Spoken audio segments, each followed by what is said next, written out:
How are we doing? Welcome, welcome. Let me check the sound.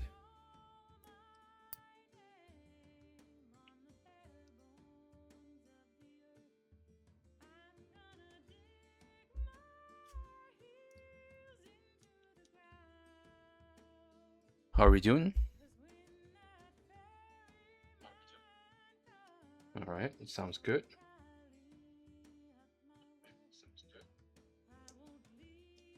I mean, in the end, you guys will let me know if I don't sound off, right? So I don't stream for like half of the stream is like almost muted and the rest is decent.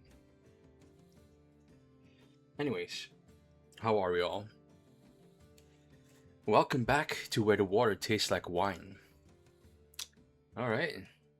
So yesterday we didn't get much done, right? So today we're going to try and at least meet someone. But as we said before, we died last time and I don't know how, but it's fine. Completely fine. It's probably lack of sleep, like, you know how it goes. So we are going to go right here. We're going to go to Minnesota and clear up Minnesota. And if we have done that area right there, we're going to go south, all the way south. So I think that's I think Texas. Let me just scroll up. Because we're going to like do it in a zigzag pattern. We go up north and then all the way down south. I think that's the best way to go. So yeah, right here. This is the plan. We are here, so we're going to go clean this up and then make our way back down. So in just a bit of Dakota, and then we go all the way down back to Iowa, and then go all the way excuse me, go all the way down to Arkansas, where Queso is from, I guess. And then back to Louisiana. That's our goal for today. And then if we go back here, if we are ending up here, what we're going to do is we are going to go to Texas and then go all the way back north. And then we're going to end up back in Dakota. Let's see how we manage that. So now we need to first go to northwest. That's exactly where we need to go. Let me first okay,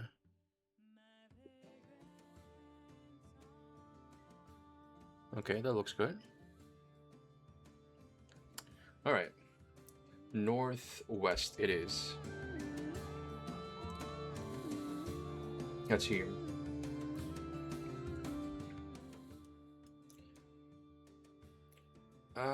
Well, so let's go just north because we have a river to cross right there. So let's do that first.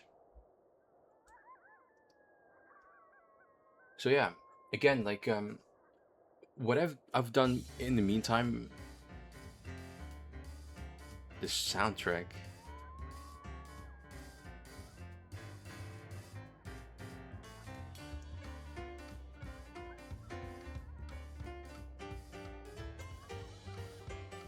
Oh, I like that. Okay, hold on, let me check something. We need to go north more.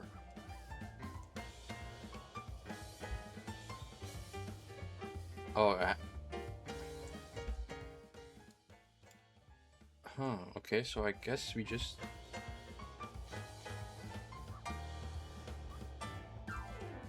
Alright.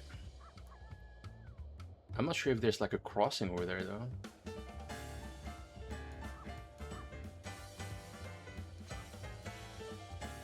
Yeah, I think it's better if we just cross it because otherwise we're going to end up in trouble.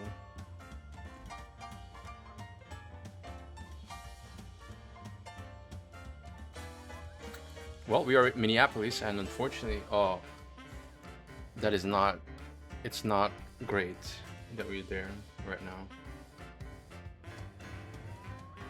Again, like news travels fast. I'm not from the US, but I heard what happened in Minneapolis today, and that's horrible stuff. I can't even imagine how that happens. But again, like I don't know anything about America, so don't blame me too hard, I guess. I didn't,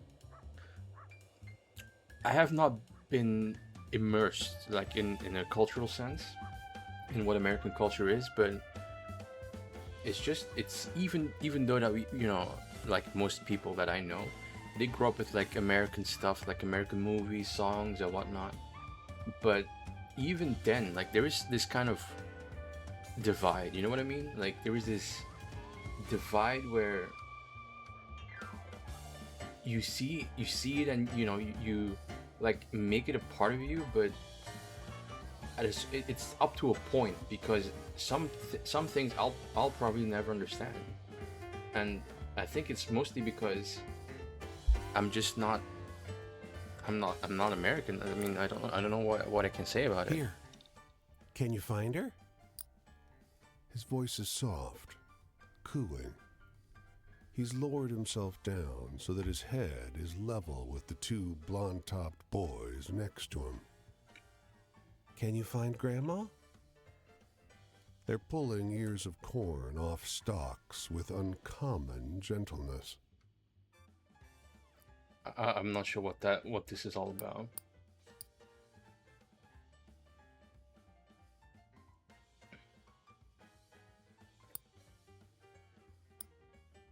But they're kids. There she is.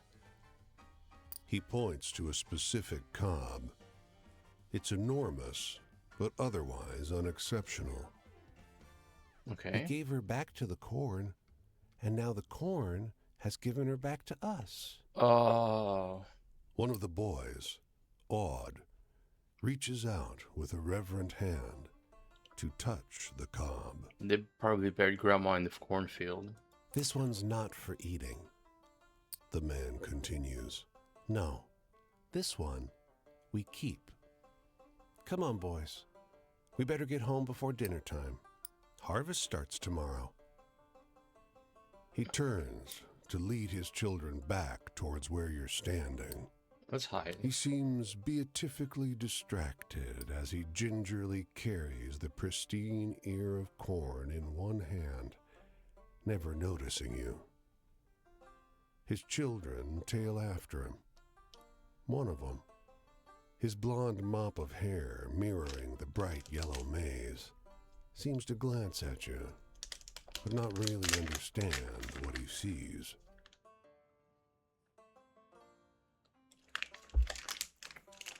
In case you were wondering what I was doing, I again, like, you can't smell my breath, but I had fish for dinner, and I kind of feel like a little bit of a slob if I don't at least try to. I'm gonna brush my teeth probably after the stream, because fish and garlic, it's good, but it's not great if you want to talk to people. And there it is, subtle but perceptible. A patch of red spots on his face, fuzzy and fungal, like the omnipresent rust that you've seen on leaves here and there in every cornfield. Except this one, of course. Okay. They're sick? Okay. Wait, how far are we?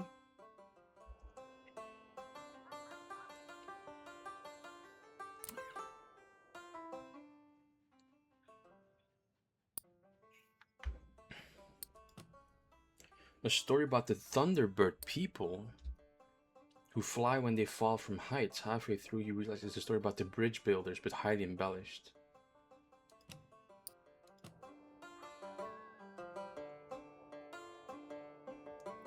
I think we're going to swap out a few of our old stories. The barn and silo have seen better days.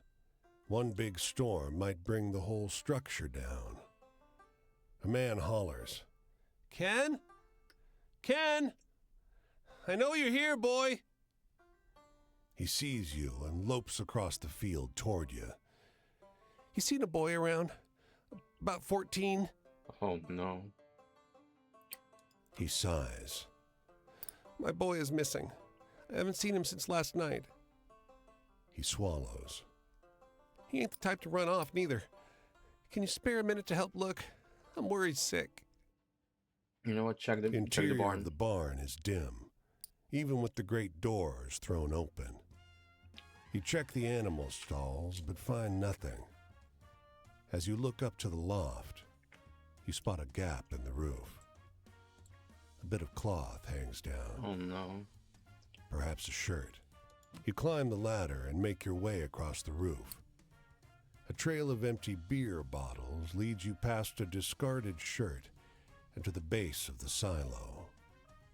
You He climb up. fell in the silo. There's a hole in the silo roof, a rupture where rotten wood gave way under something large. You maneuver your way along the edge, keeping your weight off the rotted panels. You poke your head inside. He's there, half submerged in the grain. He's been dead for half a day at least. Jesus Christ. We're already starting with death. That doesn't sound... That's Man's not going to waiting be... at the bottom of the barn ladder. Anything? There's a spark of hope in his eyes. Why would you tell me that? He chokes back a sob. I told him not to go up there. I told him. He looks up at the tower, then turns to you, tears tracking down his grimy cheeks. Why didn't he listen? Dead boy in the grain silo. Terrible. Absolutely terrible.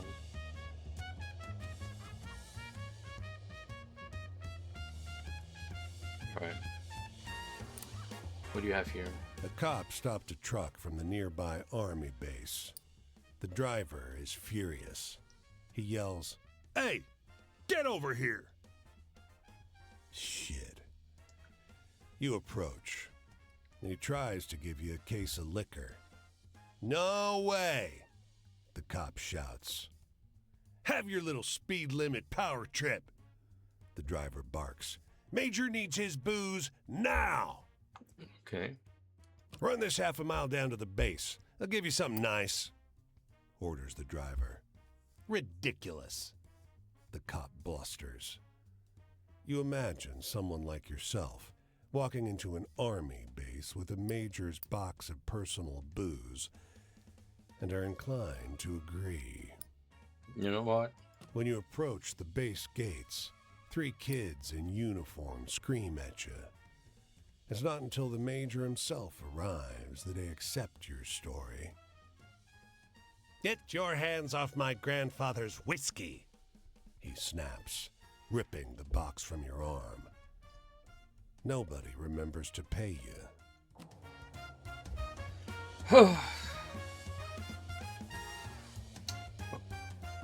Okay, hold on. Let me check. Where are we? So I think we're going south now because this is where we would clean up. No, we could actually. You know what? Let's go here and at least get this because there's nothing in out this way. So we're going to go here, and then as soon as we have these 3 stories done, we're going to Minneapolis and down south through Arkansas. So where is that? West.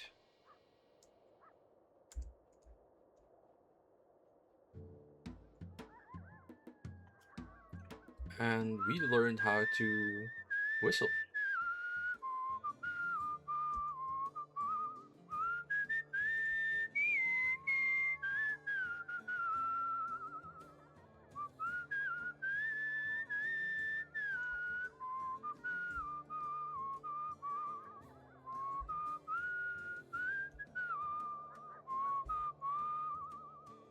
Actually, it does make a difference.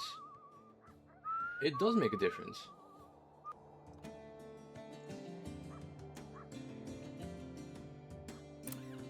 Alright, let's hope that we don't get killed. Oh. Oh, this is health, right? I think this is health. How do we? Let me see. Yep, we're back on full health, so that's good. We don't need to spend any money on. Where's this again? Okay. So we don't need to spend any money on the. What is it? On like None of food the or cats seem sleep. to be from the same litter. More like some community of strays. They rub against the little girl's ankles, showering her with affection while paying you no mind. Okay. Do grown-ups like cats? Most of them, actually, I think. The girl thinks real hard, hand on chin, while she deciphers the implications of your statement. I mean, some grown-ups don't like cats? I mean, She I looks guess. gravely upset and hugs the striped tabby half to death. Your question animates the girl, who points at the cats one by one. Here's Milton, and Maurice, and Gertrude. This goes on a while. Whenever she seems about done, the horde grows. You want to pet them? Absolutely. You reach for a black cat, who ducks and weaves to evade your touch. Another cat hisses at you. For what reason, who can know? They like you. Yay! Okay. You feel like you've made a powerful friend. You know what? I like that.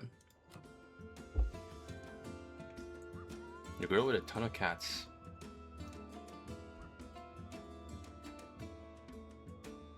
Let's open up a store. Let's grow a story and then deal with other people.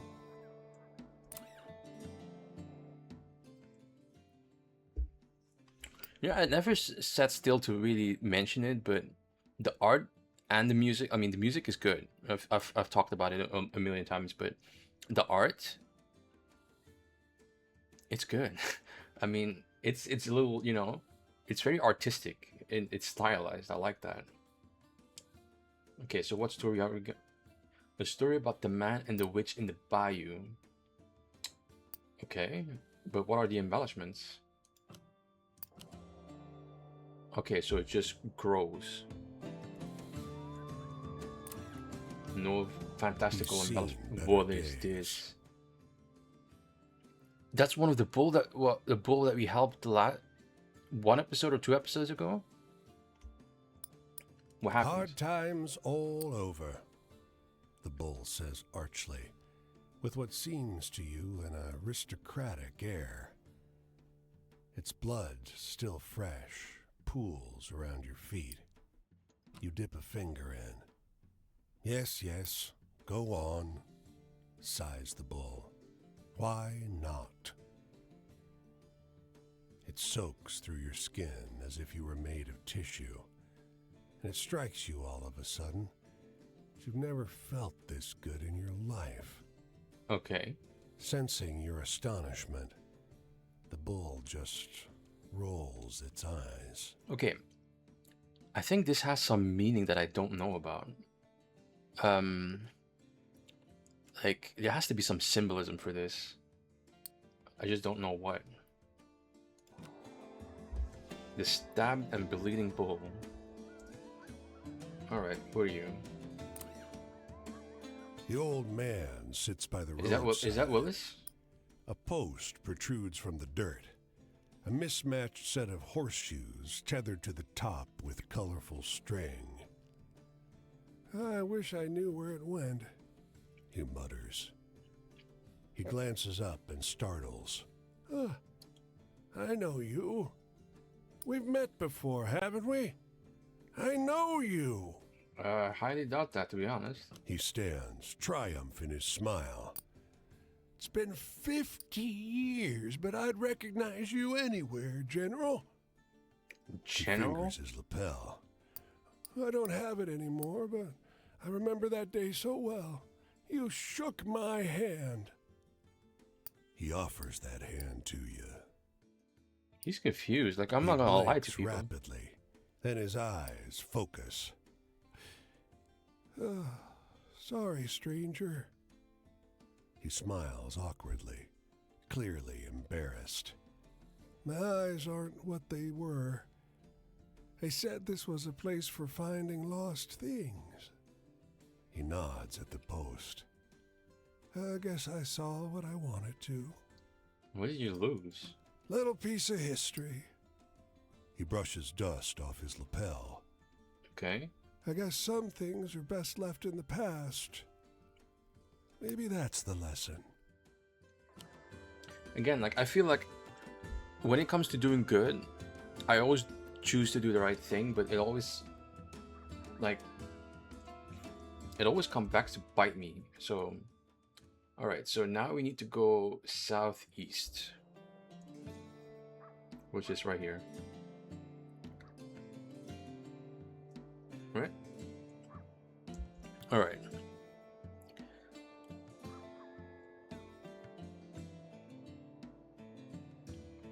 Okay, I think I see where we need to go. Yeah, it's right there. Alright. So, again, like, sometimes I do want to, like, explore the evil option, but I don't think that's, I don't know. Like, I feel like I'm taking advantage of people. I don't like that. But again, if they're mean to me first, all bets are off. Then it's, you know, you had it coming. But if they're like people like in need, why not help them, right? Why not give them a helping hand? Alright, so we are now at Minneapolis.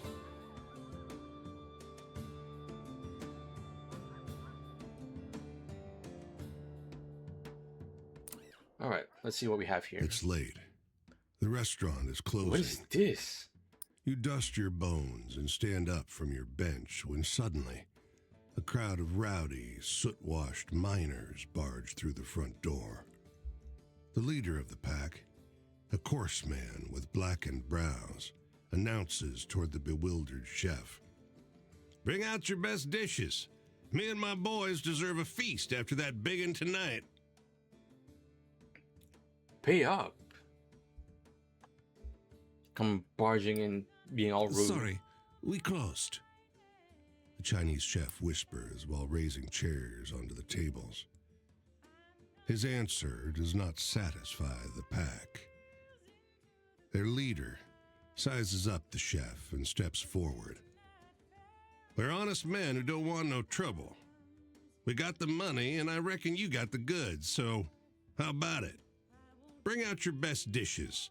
We'll eat and be on our way." The Chinese man stops you and whimpers. "Okay, I go make food." The pack leader laughs heartily. "And don't bring us no cats and dogs or lizard pies. The stuff you eat wherever you're from. Bring us the good stuff." Whoa. The Chinese man Whoa. nods as he hurries back. You catch his placid eyes glancing at you as he goes. Alright, follow him You and help answer him. his glance and follow him into his kitchen. The kitchen is almost too clean, with no ingredients left of any kind. He digs through the garbage bin next to the sink and grabs 2 heads of moldy garlic. He then begins feeding the fire while handing the bin to you. "Thank you." He nods. Okay, so we have 2 options here. We can hand him withered carrot leaves, which withered, I don't know what the state I think that could be moldy, and discarded cabbage root. So discarded is not really, I think that's the better option. The chef turns away from his station and collects your findings. He then glances at the garbage can and nods toward you. It seems like he wants more. Okay, I'm not, slimy bamboo shoots, I don't think that's good. Eggplant stems. The chef asks quietly as he begins chopping the garbage you dug up. Vicious green beans. "Good," the chef responds. He tosses the ingredients into the crackling wok along with handfuls of colorful spices. The fire soars. The smoke beckons.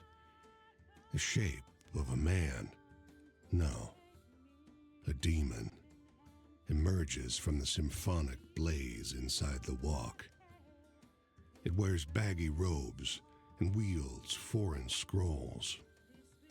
Long, dull horns grow sideways above its ears. With the heat, the cloves of peeled garlic falls from the counter.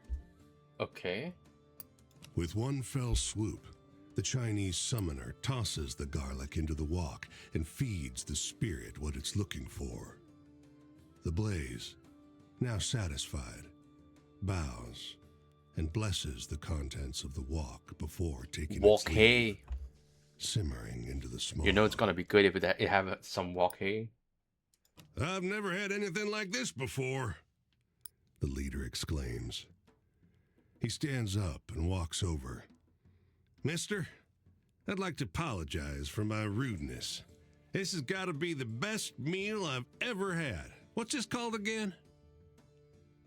The chef grins confidently. Chop suey?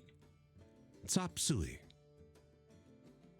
Haven't had Oriental food before, but I'll be sure to remember it. He hands over some banknotes, more than enough for the meal. Thank you. Come on, boys. Let's hit the road.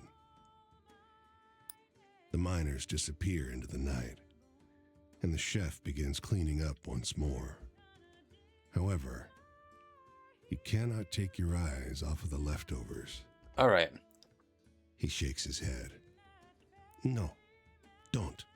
Listen, if an old Asian dude says don't, follow his advice. You dare not desire the forbidden dish. Instead, you walk over to the bin and Because toss the garbage you'll probably back get from like whence cursed it or, came. or some bad Afterwards, luck or something. You finish helping the chef with the chairs and take your leave. All right. A meal of garbage. Besides, we know what we put in it, so. All right. What's here? You suddenly become conscious of something heavy in the air. The light of the cigarette breaks the darkness. In its glow, you see the face. Something inside you wishes you hadn't. ¿Quieres esto? He rasps. Then, cigarette. Take it. You pluck the cigarette from his fingers, and suddenly, his whole body starts to dissolve. You watch him disintegrate until all that remains of him is on the floor. A disquieting pile of, well, what would you call it? Bone meal? And the option is to eat it. Coolly, you take a long drag on the cigarette, then erupt in a coughing fit that lasts a full 5 minutes. There was no good It's a little answer there. embarrassing, but from the bone meal on the ground, it's clear things could be worse. All right. You know what? Let's visit Minneapolis because we have a lot of things we need to do. Enter Minneapolis. First, we explore. 3 delivery trucks sit on the waterfront, their drivers securing the cargo. 12 cop cars form a protective half-ring around them.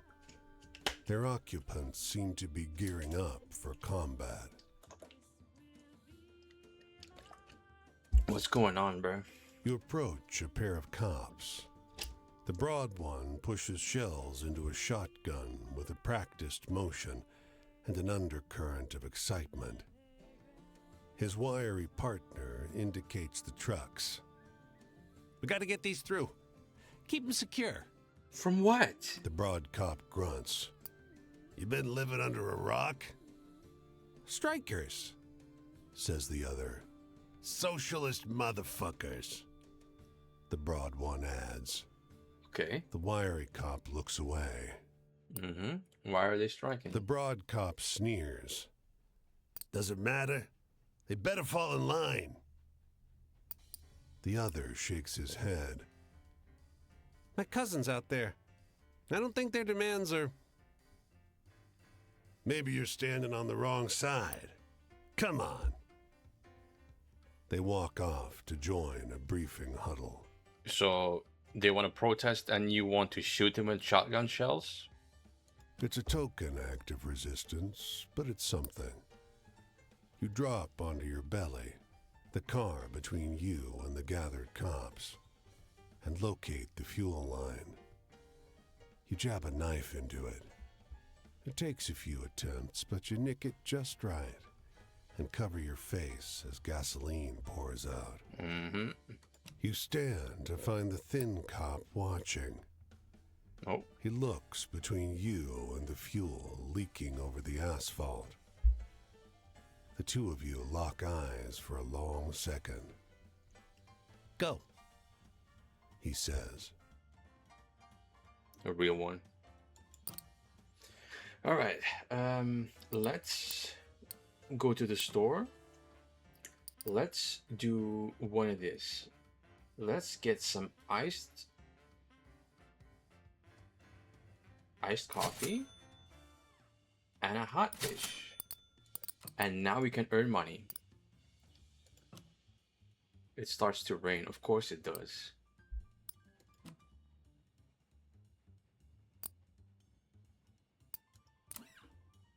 Of course, the heart just goes away. Yeah. Of course.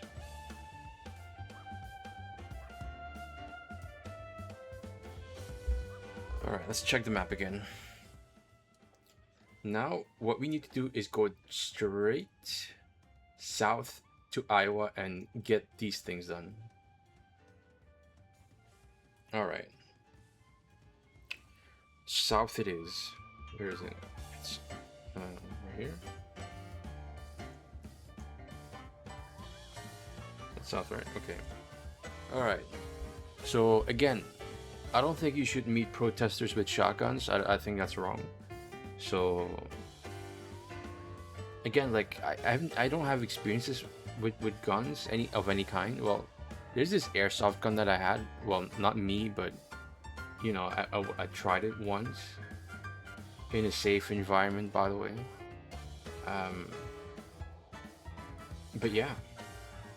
I think shotguns, they do a lot of damage, right? Like, I mean, the thing is, video games and real life is a bit different, so... okay, so there is one all the way over to the right, and then all the way to the left. So, let's go... towards the west, which is right there. Anything there? Nope. Des Moines, I guess. Oh, there are two here. Okay. Let me hear it. The radio finished a wild story about Casey Jones, the fastest railroader in America. Casey Jones, the theatrical railroader. Okay. Okay, I like it. The fastest railroader in America. Ooh, I think this one is going to be... The wind nearly tears the farmhouse door off its frame. Somebody left this place quick. Didn't take much with them. Dense books, tin kitchenware, broken ceramic, all scattered like a tornado hit. Okay.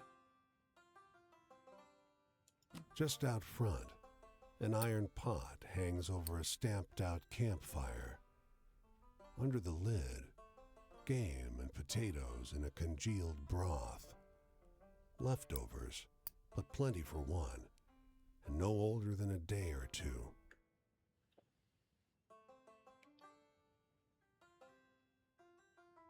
Since I'm already half health, I'm not gonna risk it. Close the lid. Nobody lived long going around eating strange food. Exactly. Squat for the night. You climb onto a cotton mattress loaded down with warm Ooh, quilts. luxury elevated nonetheless. by a wood bed frame.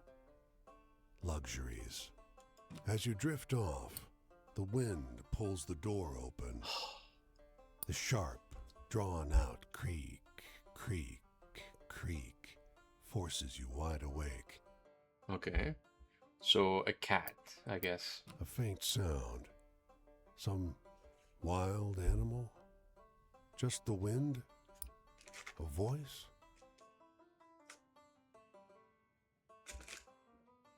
The same sound, repeated.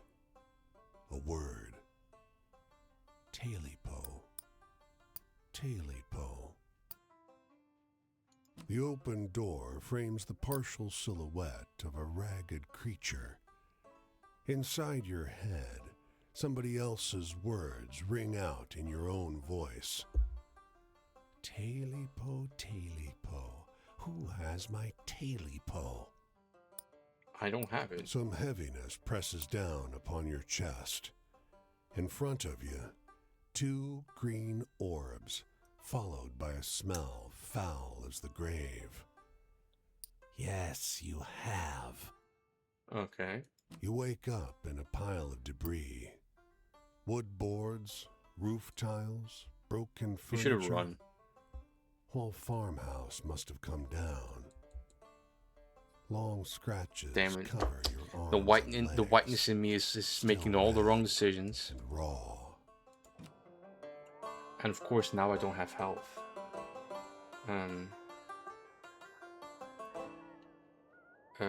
What do we do? We go east. That's west.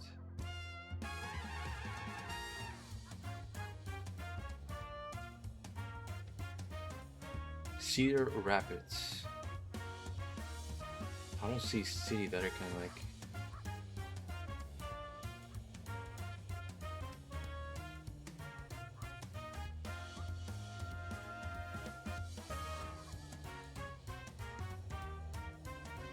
Please give me something. At the end of a low-lit, smoky bar, young man is recounting a story to a woman whose dark pin curls bob with every fascinated nod of her head. He nonchalantly waves the .38 special he's holding. From the bank. It's pitched Okay. high enough for half the bar to hear. All right. The bartender rolls her eyes, but no one seems particularly bothered by the storyteller or his weapon. You catch snippets of his tail as he waves his hands. Farm. Everything will be all right now. Just a little robbery. Stand out. Just and little robbery don't go together. Let me tell you that. I don't think of it as stealing. Just righting a wrong. The bank took Dad's money and we're going to take his land. Now he can pay him and stay where he is for as long as he wants. It happens to be with the bank's own money. Even better. I'm not sure if you know this, bro, but a lot of the banks, they get what they're owed. They never not collect. The woman's curls bounce as she shakes her head, a half-hearted protest undercut by her laughter. I gotta lie low for a bit. He says, When I'm back, we can get married. Start a family of our own. maybe everything will work out for these two. Maybe. Bonnie and Clyde? No. Okay, so I'm going to need something really quick because I think I'm gonna die again. I mean, again, death doesn't really matter. Okay. Okay, so now they're dead. So not only... Okay. Okay, completely open. Okay, so I think what needs to happen is... Okay, let me look this up. Stories. We need stories that are completely open. So let's try that. Okay, okay, let me write that down. Hold on. If we die, we at least have a few stories to tell. Where is my pen?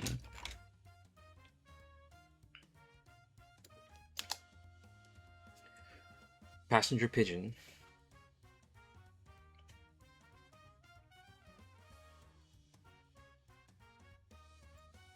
Passenger pigeon.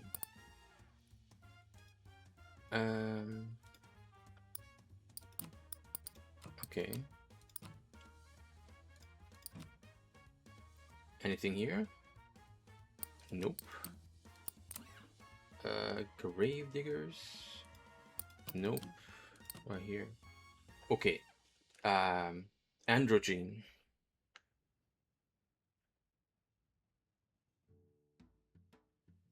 So that's 2 stories with open eyes. Okay. What about here? Nope. Let's see. What about here? Nope.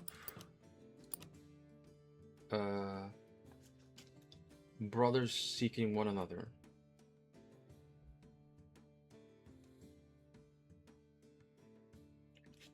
And the Miller.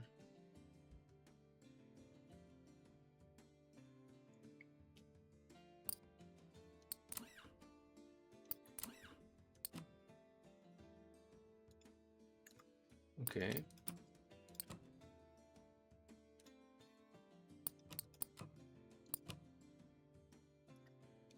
Okay, the ghost of the executed woman.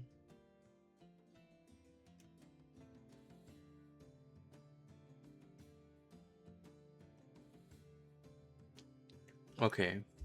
That's like 5 stories. That should be enough, right?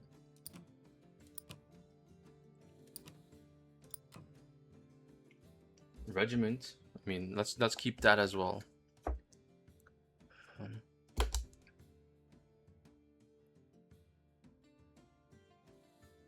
All right, that should be more than enough. And you know what? Let's put that too. Gwen Midget. All right.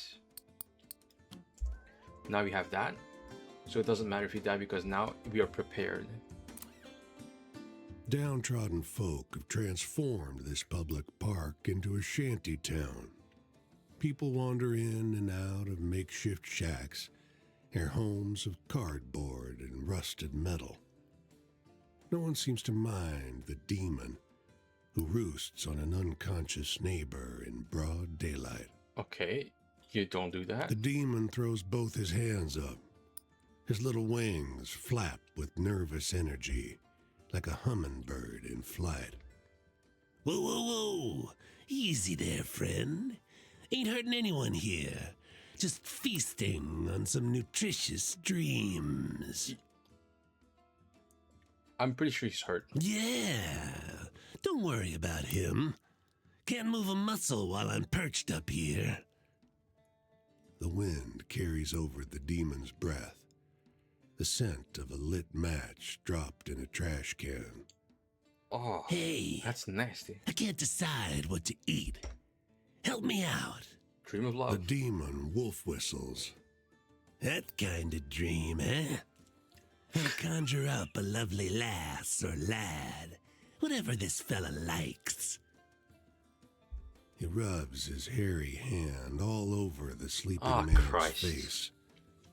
You notice, moments later, the billowing of pants fabric, the rising of a telltale lump. Yeah. Sweet dreams, brother. Sweet The dreams. demon throws his head back and cackles, a sound that reminds you of shaking a box of Cracker Jacks. All right, I'm stuffed to the gills. Okay. See you around? All right. At least we didn't, do too many bad things here. Okay. Now.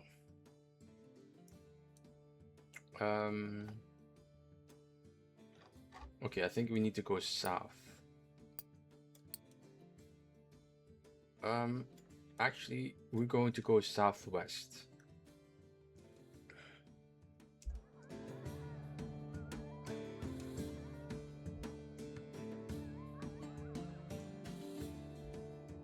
Southwest is right there.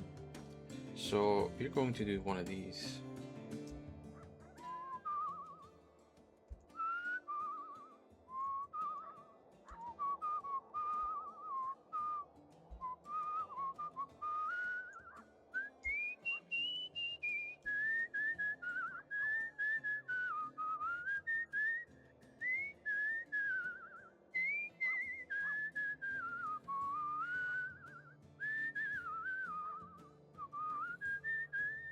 Oh wait, hold on.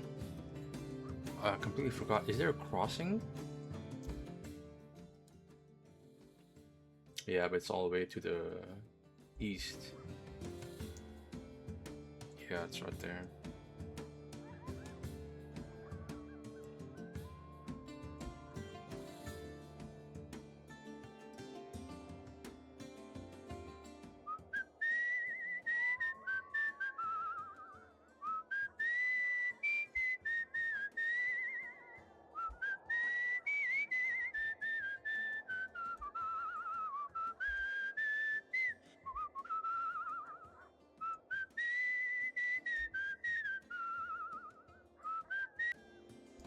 Alright, I kind of like that I figured it out. At least, you know, what the...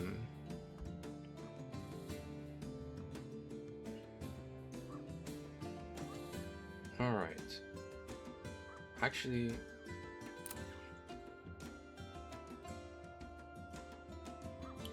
We are in St. Louis, and, I mean, better... Why not? Because... Okay. Let's explore. It's nearly Christmas. Many are drinking liberally. A man staggers up from a downstairs bar and falls over the top step. "Help me!" You can barely hear his voice over the traffic. "For God's sake, help!" Okay. People tut at the man's drunken state. A woman tosses a coin at him without even looking. The drunk clasps at his gut and looks straight at you. "Help me. Please." Alright. You press a cloth on the wound, and he hisses with agony. Another man strides up the stairs, laughing. He looks at the bleeding man, sweeps his Stetson off in a theatrical bow, then turns to you. "You best mind your own." We staying. He steps forward, smiling toothily. He twitches his jacket up and rests Why his is this hand here? This just means scary above a stuff. pistol. "Good evening to you." Tipping his Stetson in a gesture of farewell, he walks fast, but not fearfully, and does not look back. The bleeding man collapses into a fetal position. His clothes are saturated, and a bloody puddle has formed around him. Alright, he There's just got nothing you could have murdered. done Maybe to shot in save the him. stomach or something? You could speak to the police, but you didn't see the killing blow. Damn. Okay, so let's go to the store and address this. We need health. Ooh, fried chicken sounds really good. But we don't have the money for it, so we will go... Ooh, gooey butter cake. That sounds good, don't it? Ooh. Alright. Sweet and soft at its core. Earn money. Look for work.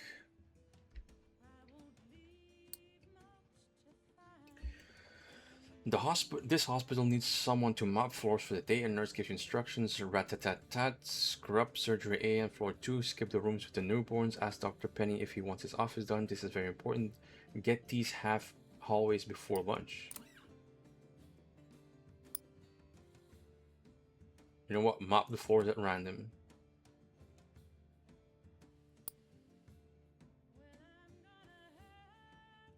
Okay, so we mop the random rooms and hallways as fast as we can. Total at random. Around lunch, someone in a suit waves you down and hands you a plate of lunch. About 3, a nurse gives you an ice cream cone. 6 kids wave at you. A doctor shakes your hand. When the nurse tracks you down at the end of the day, she's beaming. You did a wonderful job. She fills her hand with cash. Everyone was so impressed. This place has never been so clean. You keep your secret method to yourself. And just like that, honest work and a full wallet of cash. What more could we want? Okay. Map. We need to go we can go east. So if you go east, we will be able to... Is that east? Yeah, that's east.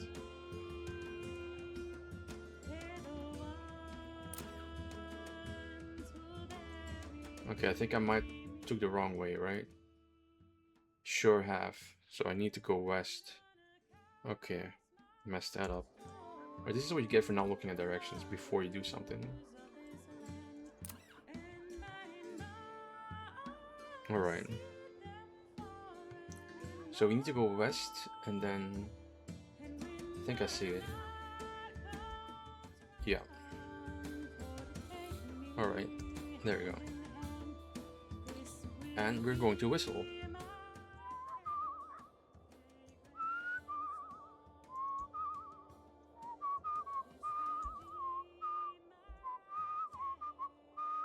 Okay, that was...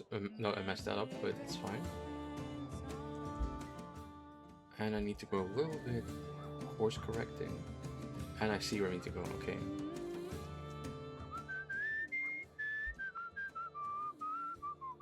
Okay.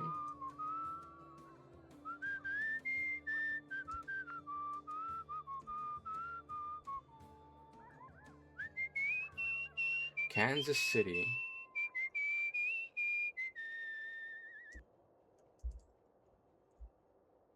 Alright, let's go for this one first. The waitress at this diner is sharing an outlandish tale about with one of her regulars. I heard it from my sister-in-law, she says. It happened to her daughter's friend. It's true. She notices you listening. Hey, have you heard this one before? She regales you with a story about the arsonist who burns down gambling dens all over the country.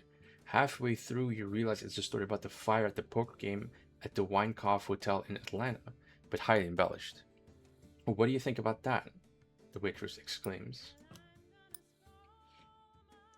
It's true, I was there. Alright, so what else? Kansas City. Kansas is a lot bigger, right? You pass a meadow where migrants have made a campsite. It's been trampled to pieces. A few families are fleeing, running as fast as they can back up to the roadside. An enormous bull stretches himself beside some of their squashed supplies. Okay, let's not steal. Let's. The bull locks an eye with you and blinks long and slow. The closest thing to a cow threat you've seen in your life. You leave him as spoils. Okay. Oh, so I should have taken something. Again, I'm thinking about my safety, and all the while this bull is like making people A miserable. group of mechanics takes their lunch beside a broken locomotive. Okay. The welder grins while a reedy girl struggles to lift his tank of gas. It slips between her hands and thuds back down onto the mud. This is stupid. Why don't you guys help her? And the mechanics howl with laughter. Yeah, instead of laughing, just help the girl out. She thinks she can work with us. She got to prove herself. Sneers one of the men. She wants lunch. She better prove herself. Booms the welder. Help her lift. Wheezing, you lift the heavy tank. Look at you. Snorts the welder. Show off. He pops the tank off your shoulder, saunters down the track. This is what I Yeah. get. No good deed is the left girl. unpunished, right? Not your business. It's only when she follows him that you realize she shares her father's saunter. No good deed left unpunished. Alright, so where do we go now? So we did Missouri. Now we go to Arkansas. Alright. Southeast. Southeast is over there. And there we go. Off to the races.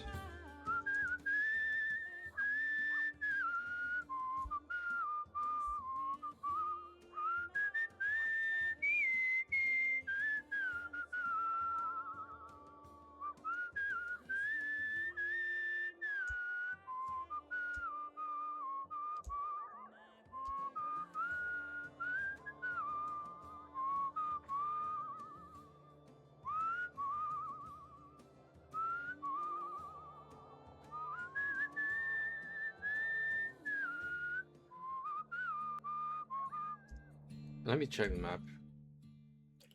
Alright, we saw something, and then if you go to this one, we're going to probably go back east, so there is a crossing there as well, so that's how we go back and go towards the edge of Mississippi and then into Louisiana, because that's originally where we wanted to go, and then afterwards we just explore Texas. We make time. Okay, let's keep going on the path.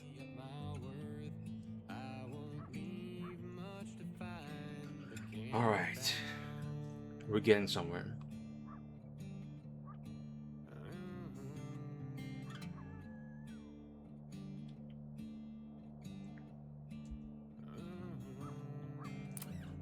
What do you have here? Ooh.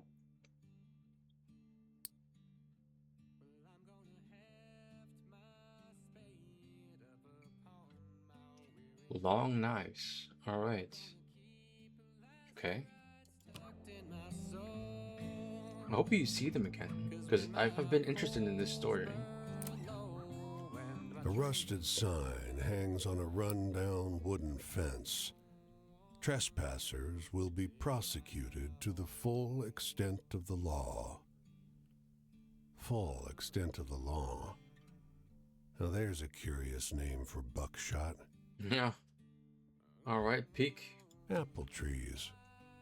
Planted in neat rows as far back as the eye can see.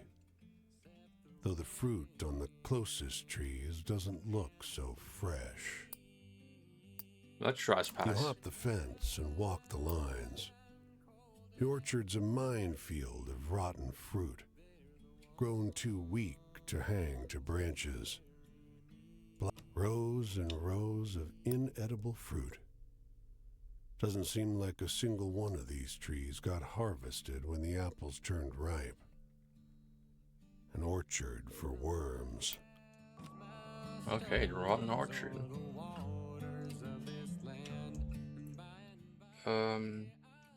East. That's where I need to go. East. That's right there.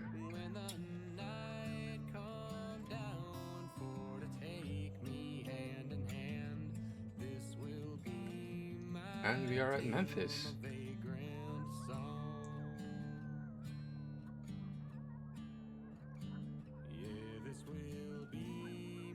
All right.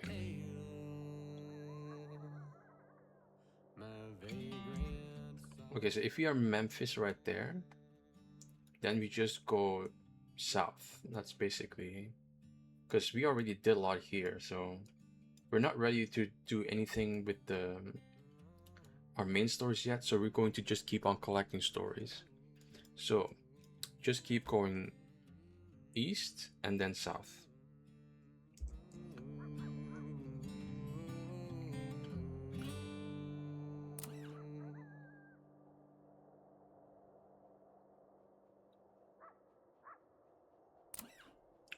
All right, what do we got? Glance up, and the sky is suddenly filled with monarchs.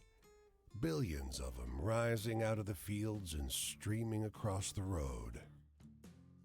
You know what? Fun fact: I'm really afraid of butterflies for some reason. I don't know why, but something about those just skinny legs and just those bug things just creep me out. You sit in the shade to watch them, and before you know it, the tree above you has a new coat of whispering orange leaves. They're resting, like you, gathering their strength for the next leg of the journey. All right. The beautiful butterflies. Again, I'm not a big fan of butterflies. The bull lounges by this construction site, basking in the bitter sun. Upon his head is a silver crown shrouded in tongues of pale fire. Laborers periodically wander past, seemingly unconcerned. The bull catches your eye. You know what? You Just realize you've been be staring. nice. All right, be nice. The bull arches his head languidly away from you. I'm waiting for my friend, he informs you airily. Now all the laborers are stopping and staring. Feeling reproved, you mosey along. Okay. The bull with the flaming crown. I think this has to have some meaning. So do we... I mean... You know what? Let's just enter Memphis. Memphis is better off than other cities in the state, but life still here is hard. Still hard. Folks keep jumping into the brown murk of the Mississippi of the Harahan Bridge, and the Ford factory has been closed for months. Peabody Hotel. The words adorn the exterior wall, each letter the size of a window. The lobby is upholstered furniture and gold chandeliers, but such luxury is a mere accessory to the centerpiece. A travertine marble fountain in which 5 ducks swim. Okay. A handsome bunch of feathered fellows, all having a nice time in the water. A bellman in a blue cotton uniform, black cane cupped in his hands, takes notice of your interest in the waterfowl. Would you happen to be here to witness the duck march? Duck March? A wide smile crosses the bellman's face. Oh, a newcomer. Well, this is a little ceremony I introduced. Don't say eating ducks. I march these babies into the elevator all the way to the roof. Then I march them back down to this fountain. Okay. The bellman gestures toward the closest duck. You notice now, the ducks have had their flight feathers trimmed, though their beauty remains intact. Now, don't look so concerned. I spoil them rotten. The feathers will grow back. I mean, I hope so, but... Okay, let's just watch. The bellman taps his cane on the marble. Right away, the ducks honk up a frenzy and hop out of the fountain. They beat the water out of their wings and waddle toward the elevator, guided by the bellman's cane. Okay. Magnificent. What sweet, gentle creatures. Okay, I think we're collecting a lot of stories. Okay, let's just leave this. We don't need to earn money just yet, but one thing I want to do is I want to look at the stories we collected, because now I think we have a lot, right? 120.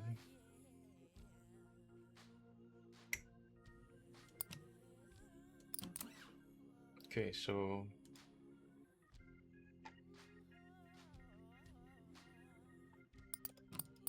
Okay. Thing is... Ooh.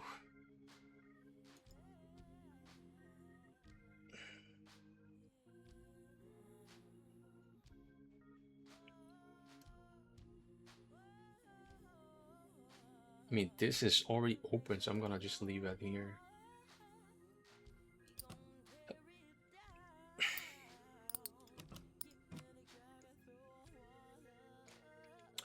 Alright. We are going back south.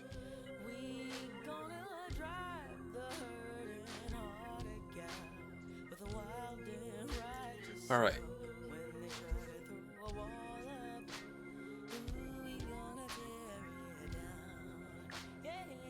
I don't see any... Am I mean, okay, I think I see one. Yeah, I think we're at the right thing. Right there. Alright, so again, this is going to be a little bit of a disappointing episode, I guess, since we don't really continue with the main storyline, I guess. But the good news is that we're going to develop our story, so when we actually meet them, it's going to bring us much more success. At least we won't have like moments where they just roast us for having poor stories as a storyteller, right? And there we go. This is exactly what I need. The policeman in the truck on this corner is having a pretty wild argument with someone on the other end of the radio. No, he keeps saying, no way. You listening as the man on the radio finishes a wild story about the cursed fortune teller fleeing the bargain she made long ago. So, is the fortune teller... You were there. And now that story is fully open. Alright. What do you have here? The policeman minds you for news from anywhere but here as his radio burbles. You catch a snippet. Armed robbery in progress at... Before he turns it down, Okay. he waves a hand. Yeah, it's just Willie. Every month after his paycheck goes in, he marches into the bank with his 45 and demands cash. Candace gives it to him and deducts it from his account later. Okay, that's kind of her. Right you are. No harm in it. Truth is, Billy just ain't very good at using banks. That's no crime. Gunshots sound a few blocks Oh. away. His eyes widen. He kicks the car into gear and roars off, shouting into his radio. You get to the bank several minutes later. There's a crowd gathered round the entrance, blocking your view. Oh no. But the action's over. A woman turns to you. Someone came in waving a shotgun. Willie was there, put him down, but... Poor Willie. Willie.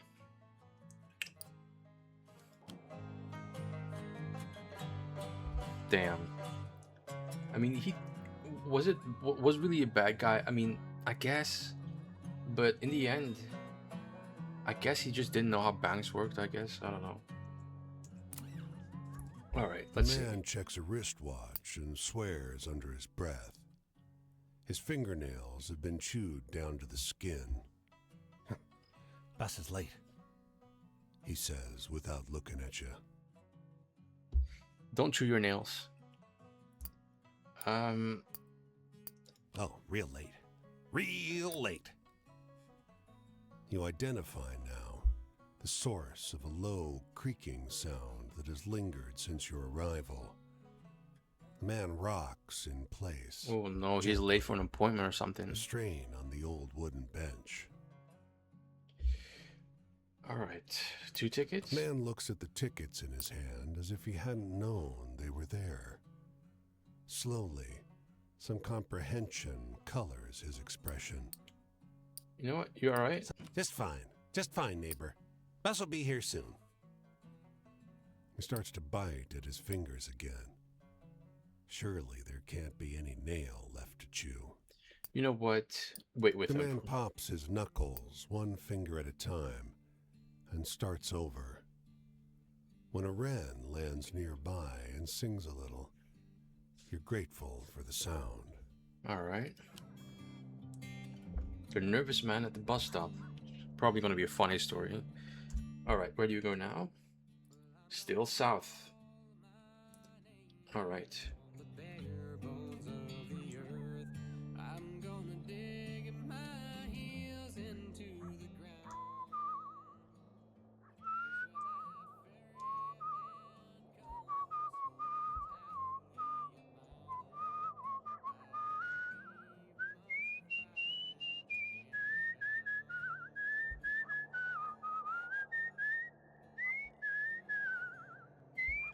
He's whistling all the songs like from the game. I like that.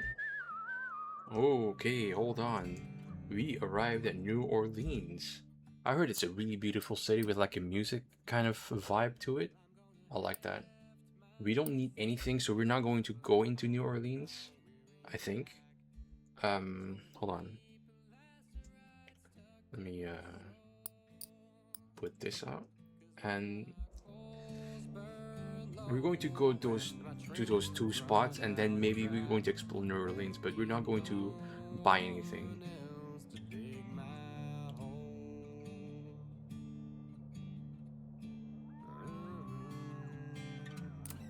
All right.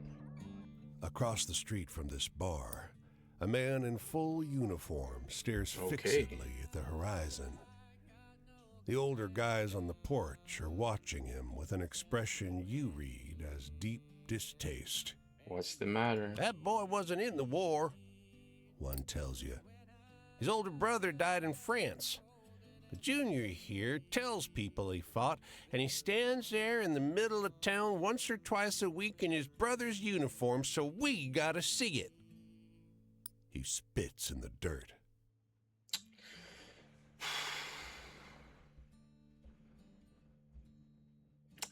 I think there's more to it, so we're going to just... The old man's face blooms suddenly and violently red.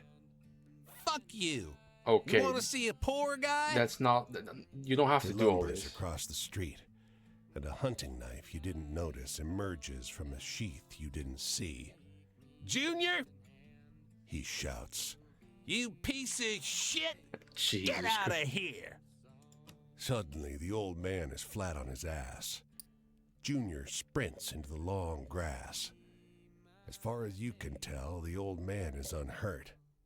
He cries, Look what he's done to me! rolls up the edge of his shirt.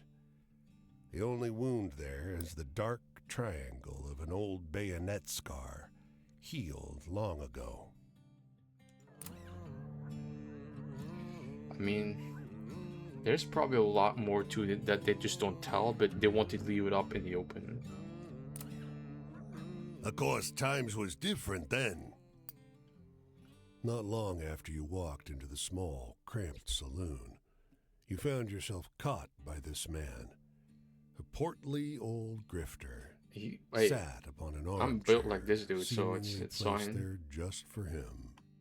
All right, let's He listen. takes a deep drag from his cigar. Used to have a trunk full of pawn shop violins. He smiles conspiratorially at you. No doubt, this is his default smile. All right. No harm in explaining how it works now, is there? People today don't go for it. Times are too tough. Okay. You walk into a diner and eat breakfast. Breakfast's the important part. He chuckles for emphasis. And then you get the bill and act surprised when you can't find your wallet. And then what? So you put the violin down as collateral while you go back to your car and get it. And that's where the shill comes in. Okay. His eyes lean away, as though recalling a face. Something distracts him from his story. So we're not gonna learn how this con works? Ah, never mind. I think everybody knows how this goes now. Point is, you sell a $2 violin to someone who thinks it's a $50 violin. The burning end of his cigar has gone dark. He rolls it around on a finger, wistful. Okay, so what about the shill? He was one of the best. Could look in your eyes and make you believe anything. His eyes avoid yours. He takes a drink out of his glass for the first time that you've seen. I couldn't keep working without him. Okay, so you've lost your scam buddy. He laughs hollowly. Isn't it obvious? I believed him. By God, I believed him. Yeah, well, there is no such thing as honor among thieves, is there? The old grifter. Okay, let me see. Alright, so this was a little sad area. Okay, let me scroll out this map and let's look at where we're at and what we have done. So hold on, let me think about it this a minute. I think we started here, right? We started at Wisconsin. So we started around here and we made our way there. Oh, I should have gone here as well. Well, I mean, I can still do it if I go up north and then back to Minnesota, South Dakota, I'm sorry. So, okay, we are going now all the way here to Texas. That's our goal. So we go west.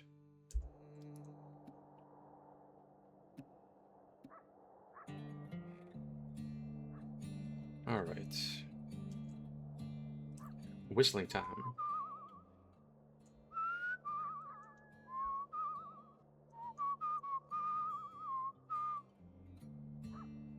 Oh, okay.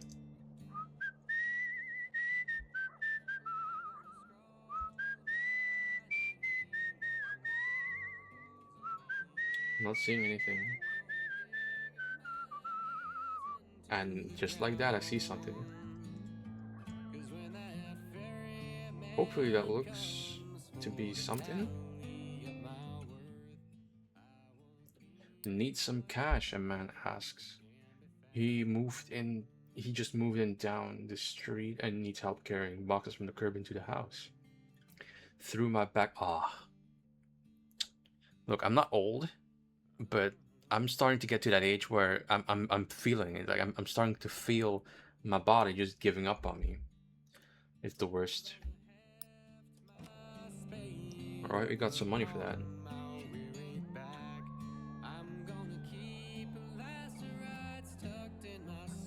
So we are in Louisiana, huh? Alright. Let's whistle.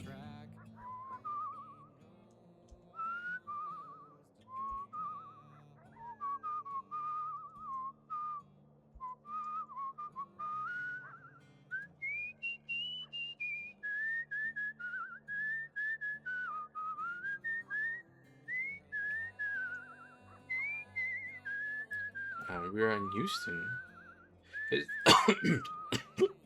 Oh, damn.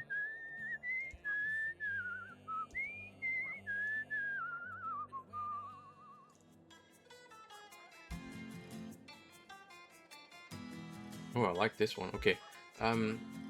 We're going to open this up. Ooh, oil stuff. Again, probably a sensitive topic given what happened in America, but whoop. Stop.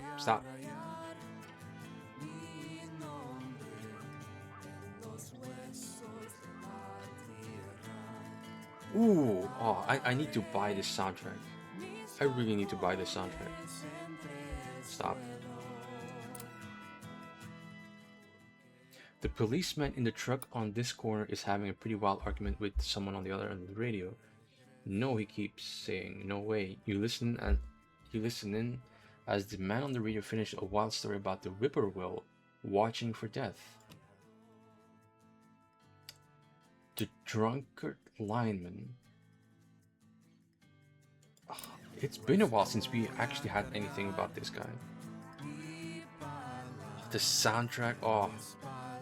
I don't know why this game has not been popular, but this game... Motor's running, but nobody's driving. Flies buzz the windshield. Beyond the van is a driveway, paved through cut green grass to the top of the hill. There you see a squat, rustic mansion. The sun turns your back damp.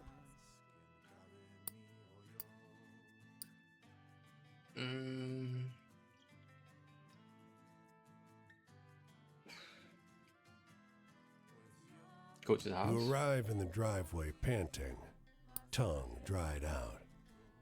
A woman is sprawled face down on the lawn. Pink skirt, white shirt. Her copper blood staining the grass. Another one, a man in waistcoat and boots, slumped by the doorstep. Okay. Scrawled across the door in red is the word pig. Okay, so police got murdered? She hangs by a noose from the ceiling beam. Blonde, dripping blood, and pregnant. She's in her underwear. And though you only have a glance to go on, you could swear that she's smiling. Okay. Ooh. I'm not feeling good with that story. I wonder what these stories are based on. This preacher ushers you into church through an alley door. Behind the shelves in this warm little janitorial closet, he shows you a cot with a thick blanket and a soft pillow. You fall asleep to the sound of singing voices echoing through the wall and wake refreshed.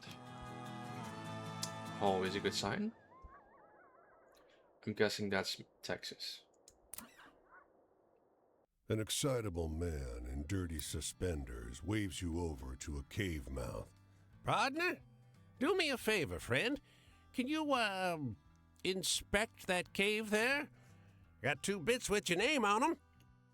Yeah, this is how you die, right? If someone says, "Oh, just do that for me real quick," as soon as you turn your head, they're gonna shoot you.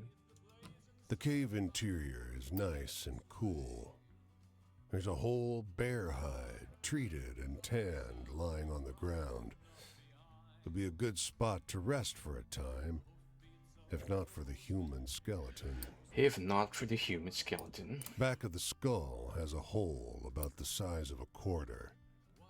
You find a slip of journal paper inside the mouth.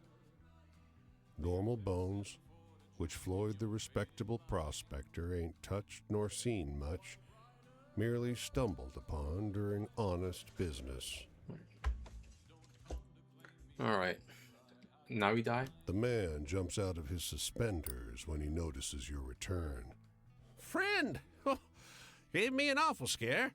Making me think you got lost in there. Hey, you see those bones? How do you think that fella croaked? Plenty of The bears. man cups your hands and screams in rapture. My sly friend, you didn't tell me you're a detective. I'd have never deduced that in a million years. Lord in heaven, I'm blessed. Blessed! After he pulls back, I smell trap. you feel something inside your hands. It's a shiny silver coin. Great. The suspicious prospector. Ooh, the sound. Okay, so we should go a bit more south and then make our way to this city. So that means we need to go right there.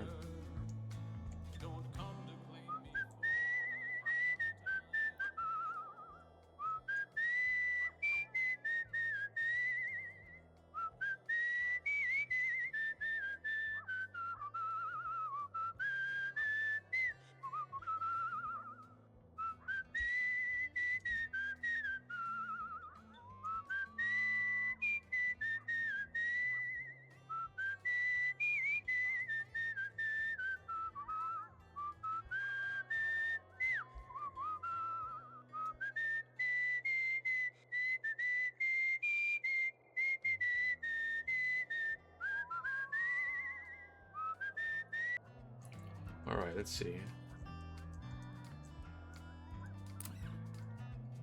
The steady spin of the lasso is hypnotic, Help me out here. says the man. Okay. I've been hunting this horse a long time. Extra pair of hands will make sure she doesn't get the better of me. Why this one? She belonged to someone who wronged me. Butch slipped out of this world before I could square things between us, but damn did he love this horse. He grins. If she bucks real hard, haul on the rope. Buy me some time. What are you gonna do with this horse? He's dead. His old crew, though, they're still around. They'll bust a gasket when they see me ride in on his horse. His hand hovers over the handle of his knife. And then, He grins. let's get this done. Fuck you, He no. ignores you or doesn't hear. The lasso loops around the horse's neck on the first throw. The rope's in your hands before you realize he's put it there. He slips smoothly onto her back and grips with his knees. She fights, though, bucking hard enough to jar him loose. Drop He it. slips, tumbling into the dirt, and narrowly avoids being trampled under her heels. The man rolls to his feet, pulling the knife. Fucking hell! You stupid or just got a death wish? Duh. Nah, It's bro. I'm not time gonna. to I'm not run. gonna let you steal someone else's horse and then just kill it. Absolutely not. Okay. So this is Mexico. I don't see anything else here, but I want to check a little bit.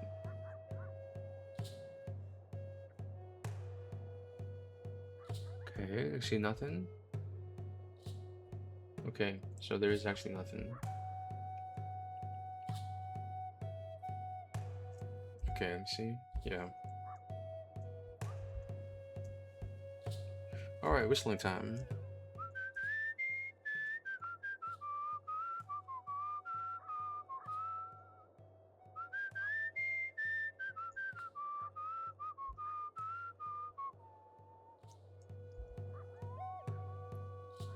San Antonio.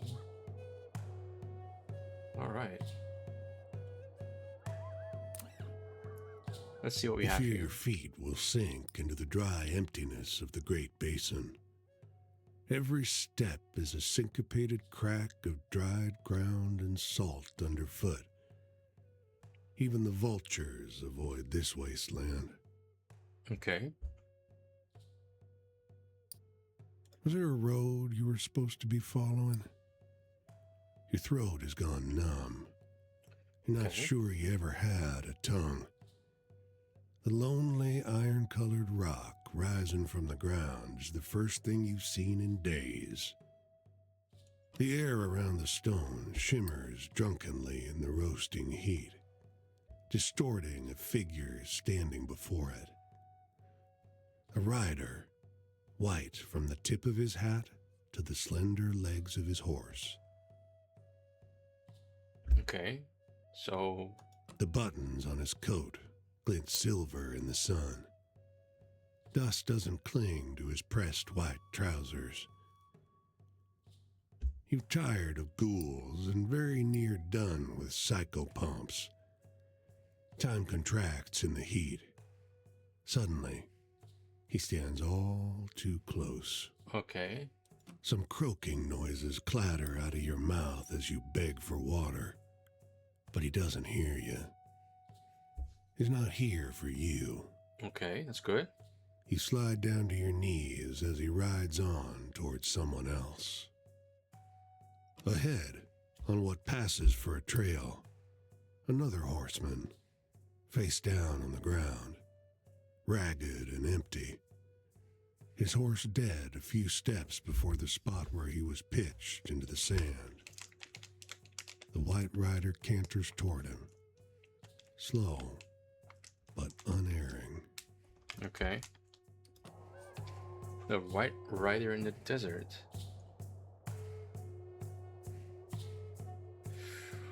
You know what? Let's. I mean, these are new stories, right? You reckon he can make the time?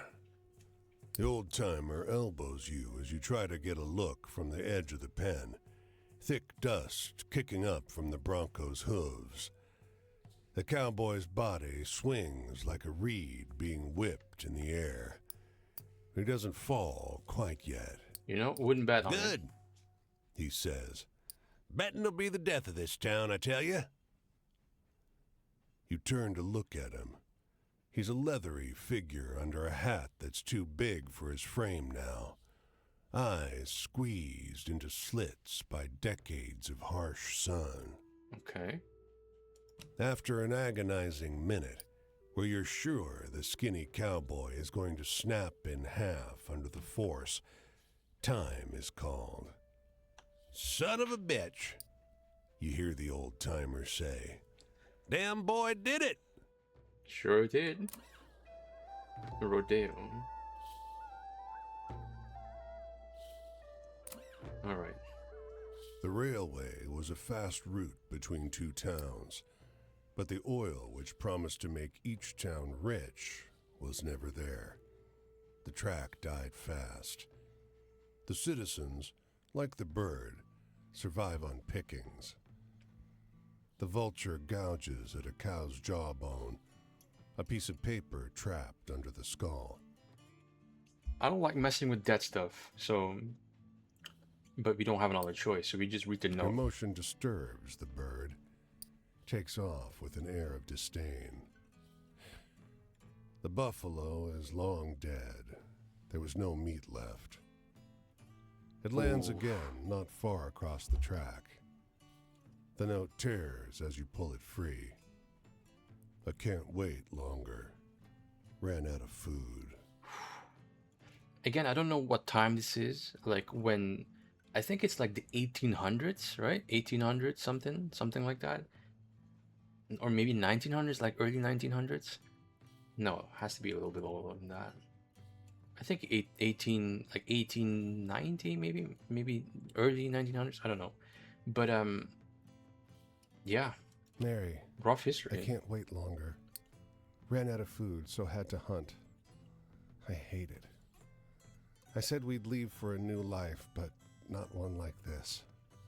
Oh no. Guess you changed your mind.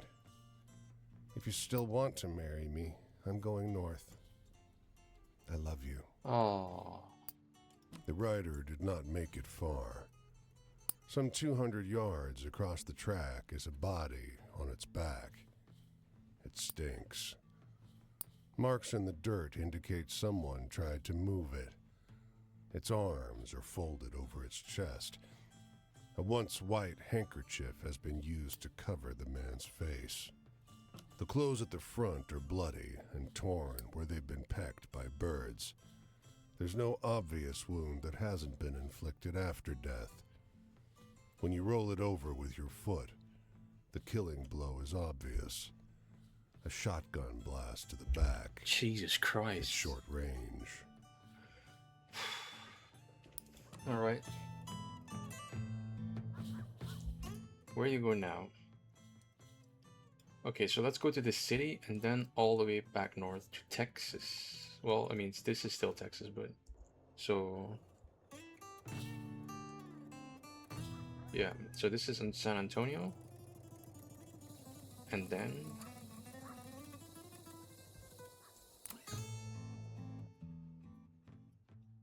listen to this, blurts a boy loitering outside this grocery store. He works his way through a long and strange story about the man who ate only molasses. Who ate only molasses? It's a great story. Alright. San Antonio, what do you have?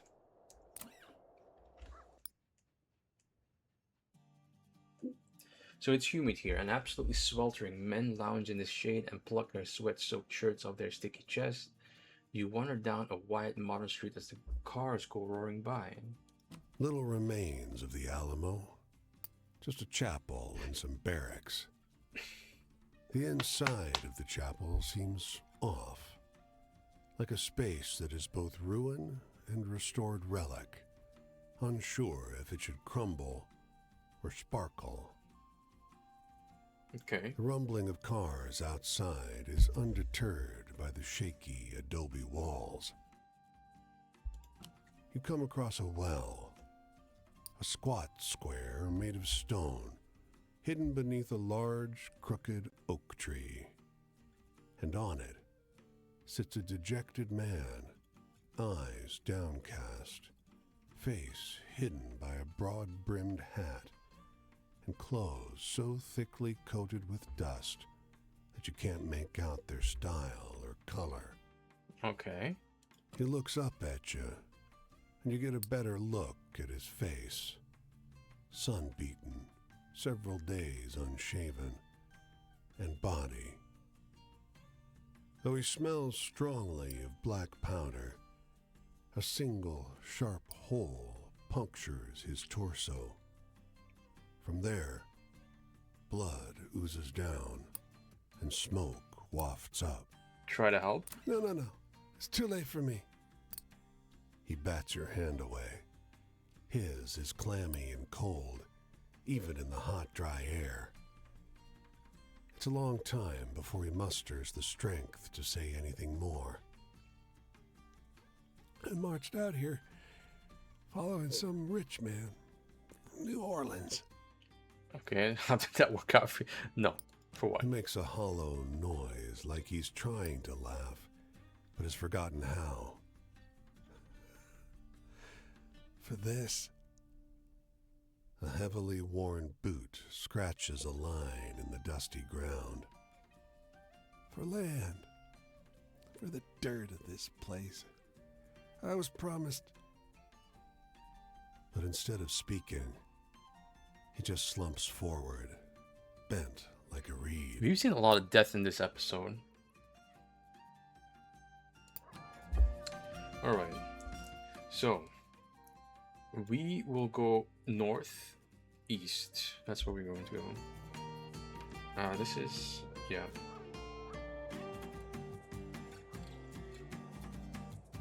All right.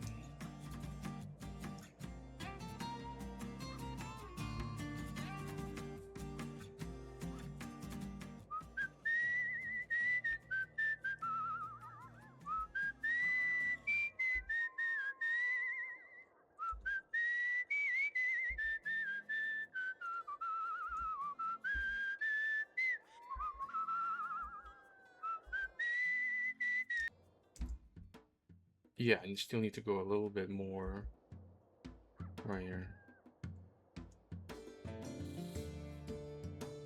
Right there. All right. So again, I don't know what's up with this episode. This episode feels like we're gaining something, but if you look back at our at our progress, we don't really see like a lot happening. But whatever. Dallas.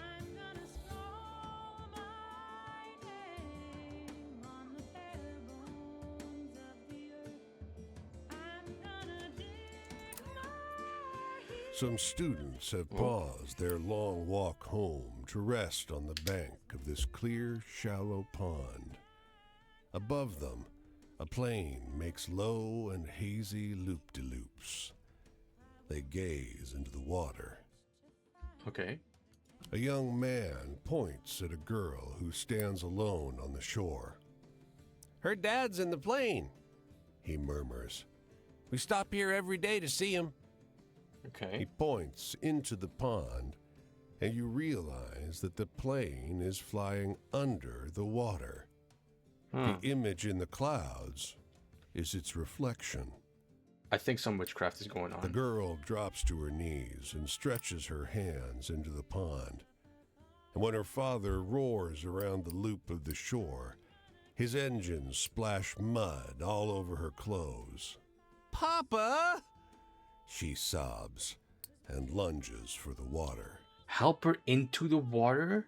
Get her out of You there. all drag her away from the water's edge. Her eyes are fixed on her father's reflection in the sky. It fades. The pond grows still, and the sound of the engines grows quiet. Okay. He's waiting for me. She whispers. I'll fly with him one day. He promised that I would. Okay, that's one of the more disturbing ones we've had so far. Alright. Woohoo! That one's got a wild spirit to her. She remarks, sweat pooling under her dark brown eyes. The car, halted in the middle of her garage, is a groaning, hulking beast. A gorgeous pre-Ford monstrosity, handmade for speed and grace, and perhaps not so much durability. Alright.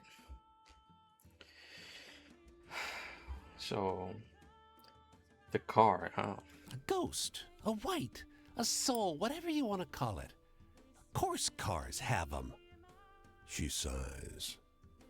But every year, there's less wild ones and more of these damn Model Bs. Tame things, weak and sorry. The thing is, one of the things that I've noticed is that a lot of cars these days, they don't look like they used to, like those vintage cars. They used to like look like they had some identity to them. Now every car looks more or less the same. She strokes the swooping hood of the luxury car like one might groom a prize stallion. These beauties, not even their owners really understand them. But today's cars have petty souls. They're meant to ferry accountants to and fro, not to run wild on the open road. Oh, but it can. They might not make them like we used to, but we can make the new ones better. Kindle the fires of the deadened soul of the modern car. She points towards a motley pile of steel and chrome on the corner of her shop. Pieces salvaged from all kinds of machines. Okay. We can give them bigger engines, bigger wheels, bigger power. If men have given up on building monsters, who's to say this woman can't turn their pets into monsters, huh? This woman sounds like Chum from the game. I think his name is Chum. The game Mad Max. If anyone has ever played that, the dude that kind of fixes your car in the game, he has kind of this. They share the same like car freak mentality and like. I'm not even gonna finish that sentence. Anyways, where do we go now? Okay. North and then northwest. Where are we? Northwest. Oh, so it... I mean, I can cross the road there, so...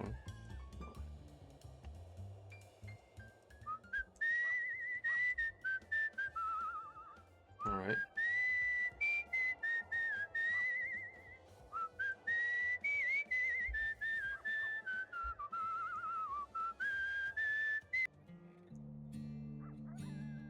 Alright.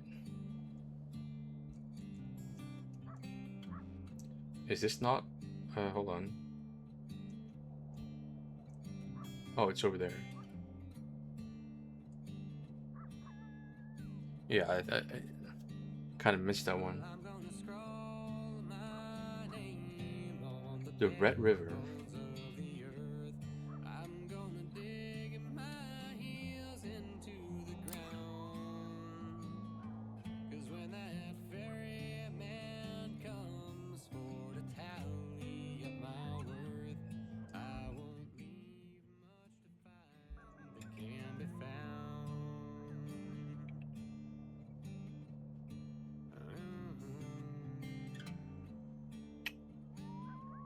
Kind of nice that you don't have to worry about camera or like fast movement.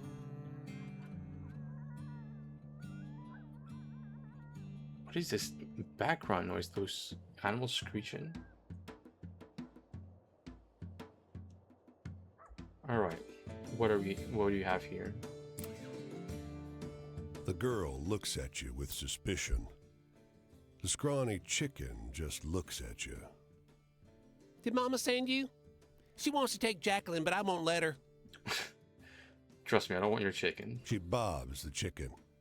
Mama says she's only good for meat now she stopped laying, but she's my best friend. She squeezes the bird to her chest. It bops her chin with its beak. A tall woman comes out of the house and walks toward you. Jacqueline squirms nervously. The girl takes a step back. Give me the damn bird, Nance, the woman says. Nance gasps. This stranger wants to buy her. Okay. She blurts. Her eyes beg you to play along. Ma'am, we taking that bird. The girl's face lights up. Jacqueline balks happily. Her mother looks suspicious, but takes your money. Until I get hungry. More than that bird was worth to us. The girl takes your hand. Thank you. You'll take care of her? Keep it. You set off on your way, Jacqueline tucked under one arm.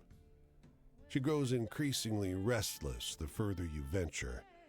Finally, her wriggling is too much. You set her down on the road. Exactly what's gonna happen. She charges back the way you came. Some friends just can't be parted. Exactly. Alright.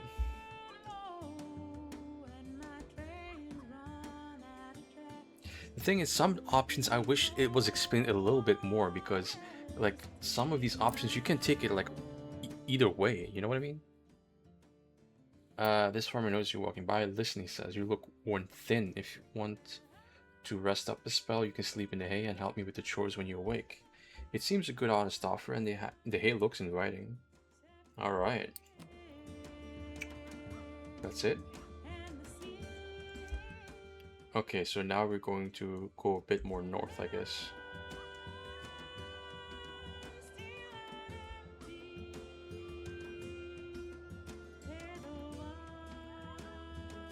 Oklahoma.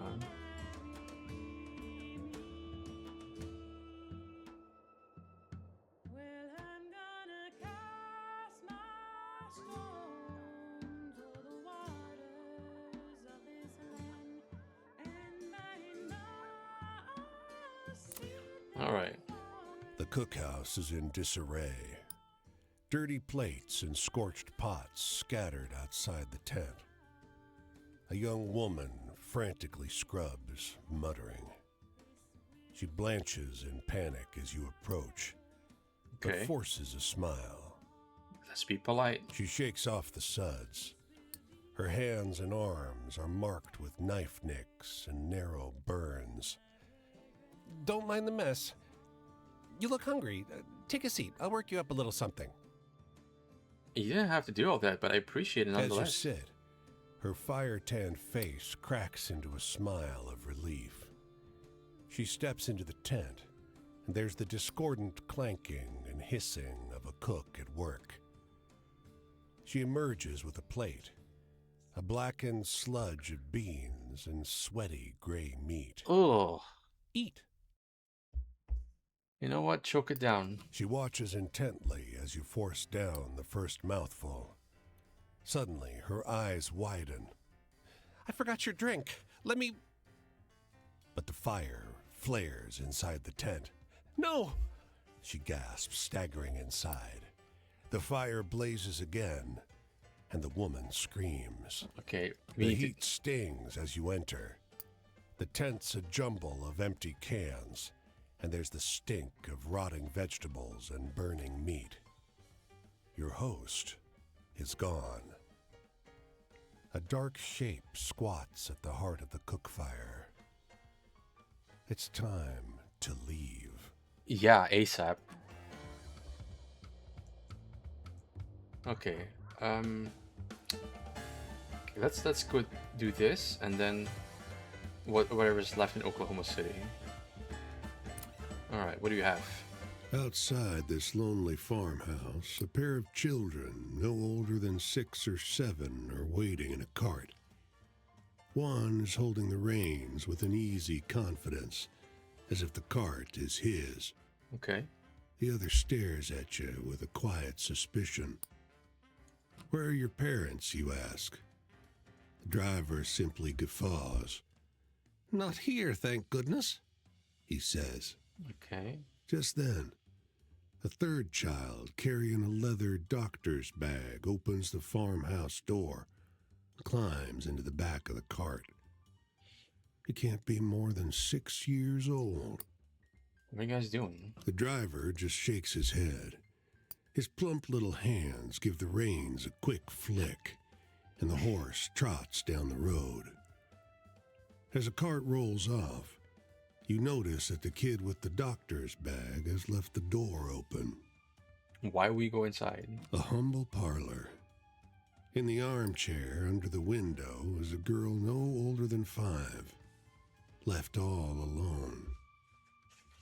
Where are your parents, you ask? She just gives a piping laugh. Dead these 80 years, she says. Under her shawl, her hair is bone white. Okay. Nearly 90, she says. Oh, don't look at me like that. I know I've got the face of a wee child.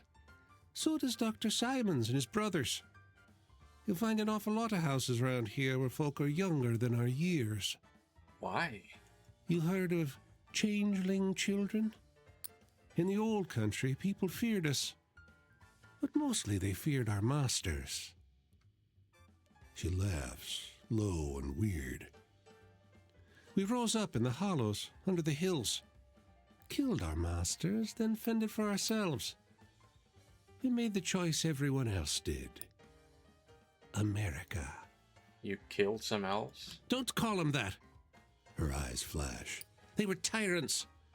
And even we magic folk die when you put a blade through their necks. Her smile grows. Okay. Her lips part. And you see that every tooth in her little mouth comes to a glistening, hook-curved point. Yikes. Okay. Lots of weird stuff happening in Oklahoma City.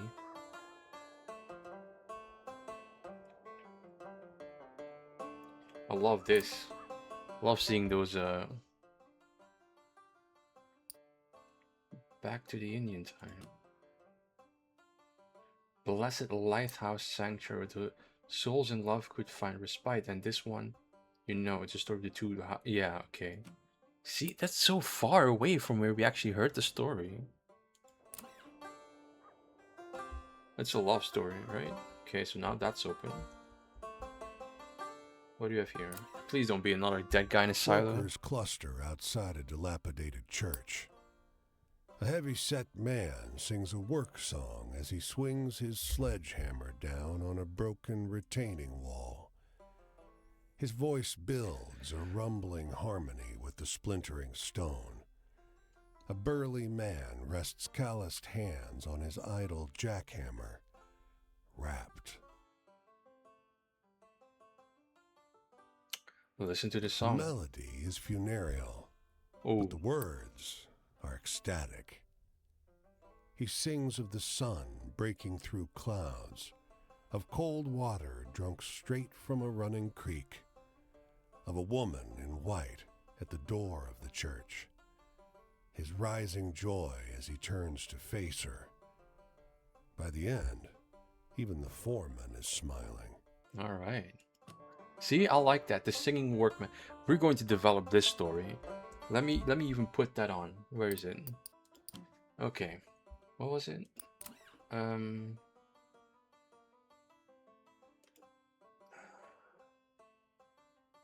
Okay, not that. Okay.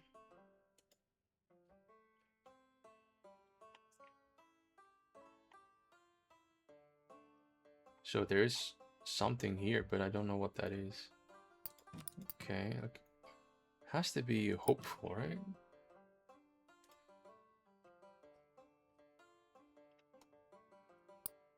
Okay, so it's one of those. Okay, jailbreak.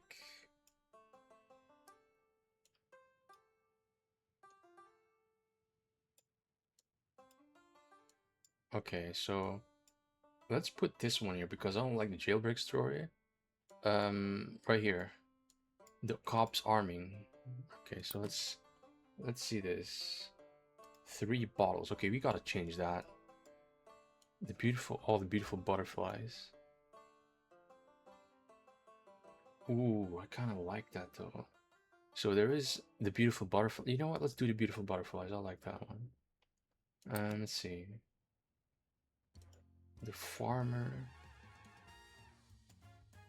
corn farmer, and his children up by Duluth. The White Rider, the dead soldier at the Alamo. Ooh, this one is going to be funny. Okay, so that's right here. The old grifter. No, that's not a good one. So let's go here. White deer.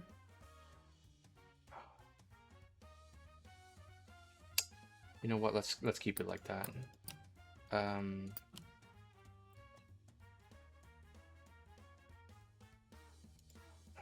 Anything here?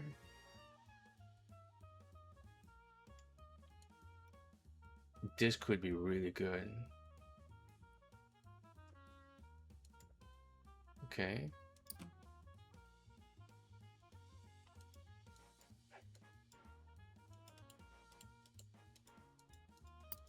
I don't know how to go back. That's the thing. All right. So what do you have here? Bizarre children. Walking Willis somewhere in Alabama. You know what? But this is such a sad story, though. All right. Let's see what we have here. The Wing It. Okay, the rotten orchards. Let's keep this for now. Right here. What do you have here? The 60 on the wounded soldier. We're gonna change that.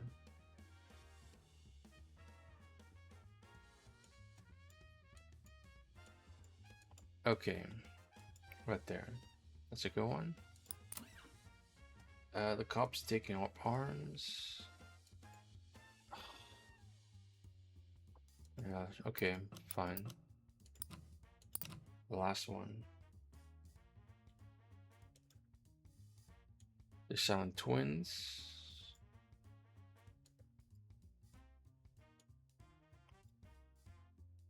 The abandoned farmhouse.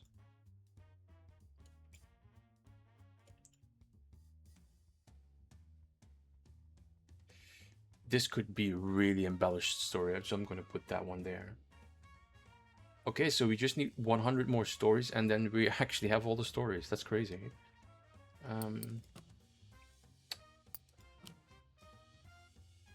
Okay, so we went up north. Now what? Okay, let me see something. Because I think, yeah, we have to go wild. So what we do here, it's still a bit out of our way though. So we just go north then. Northeast.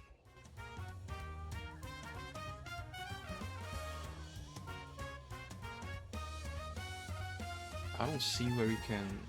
Oh, that's there. Okay. All right. Thing is, I thought that we could, you know, go back up from the north to the south and then back north again. I thought it wouldn't take that long, but it actually, you know, it does take a while.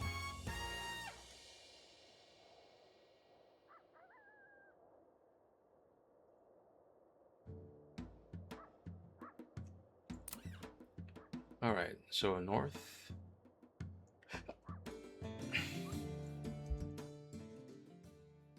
North.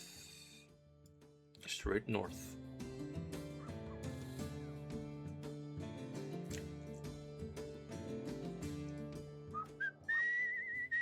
Alright, this should make things quicker.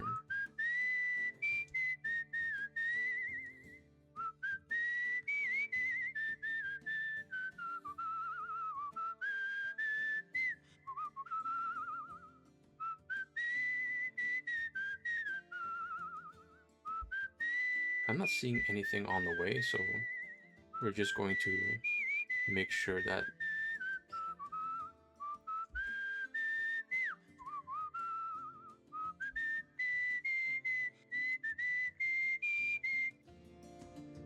okay, we messed that one up.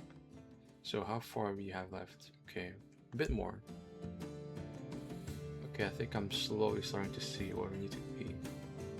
Okay.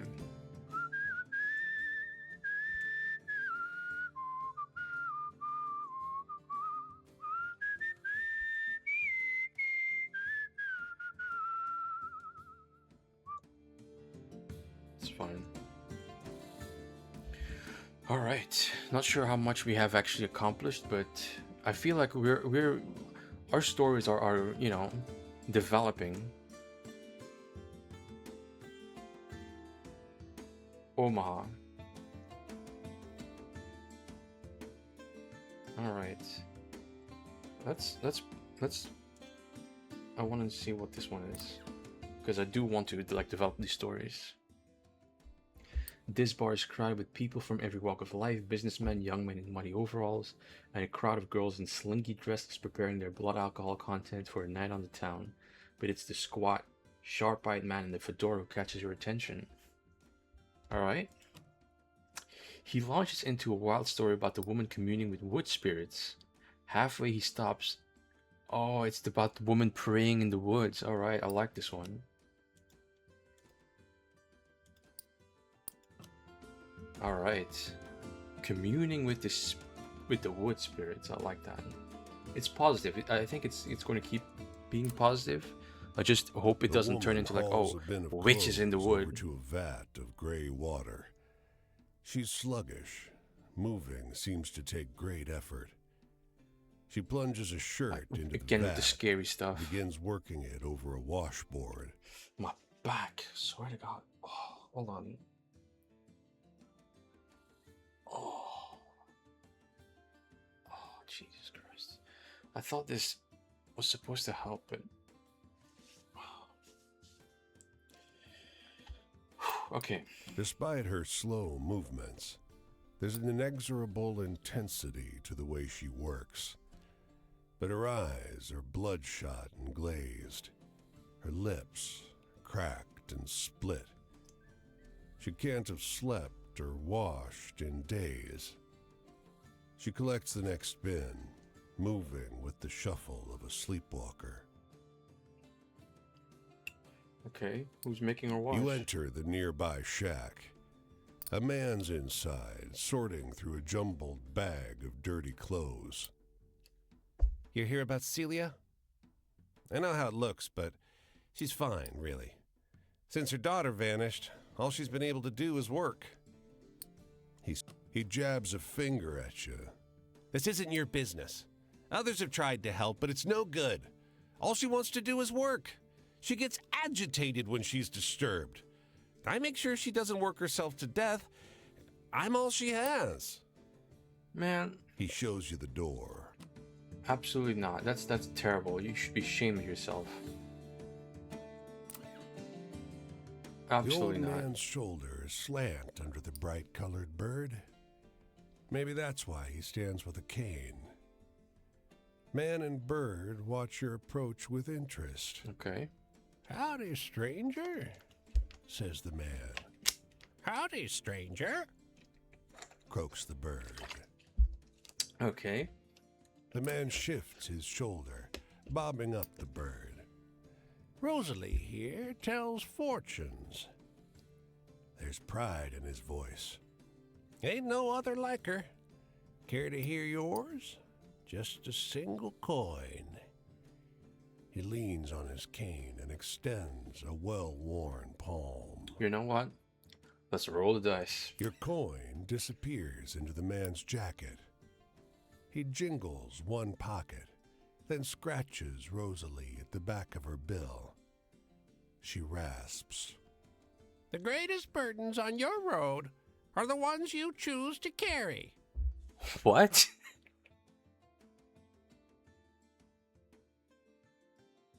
That is... I'm actually kind of blown away.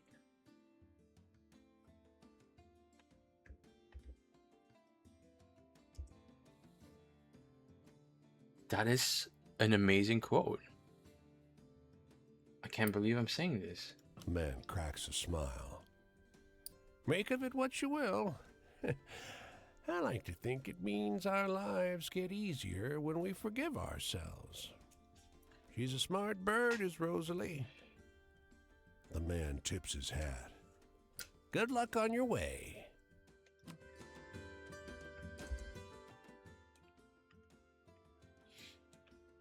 Okay, so we need to go northwest.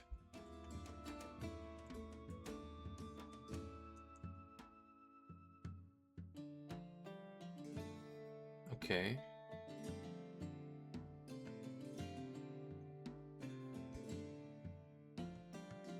I'm guessing we need to cross, but I don't know where we can cross. Oh well, we can cross there. We just need to follow the river. That's fine.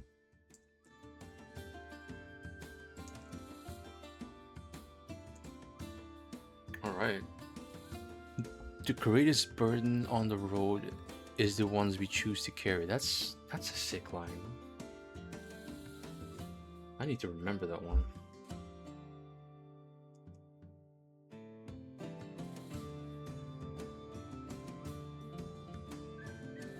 Yeah, I see where we have to go. Okay.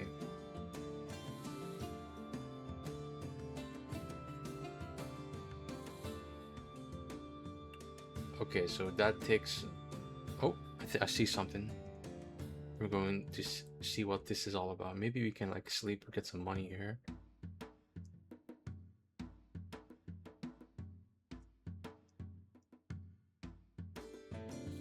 There's something there too, but let's not exhaust all our options. What do you have here? This is like an okay, so this is just for sleeping. Okay, that's fine.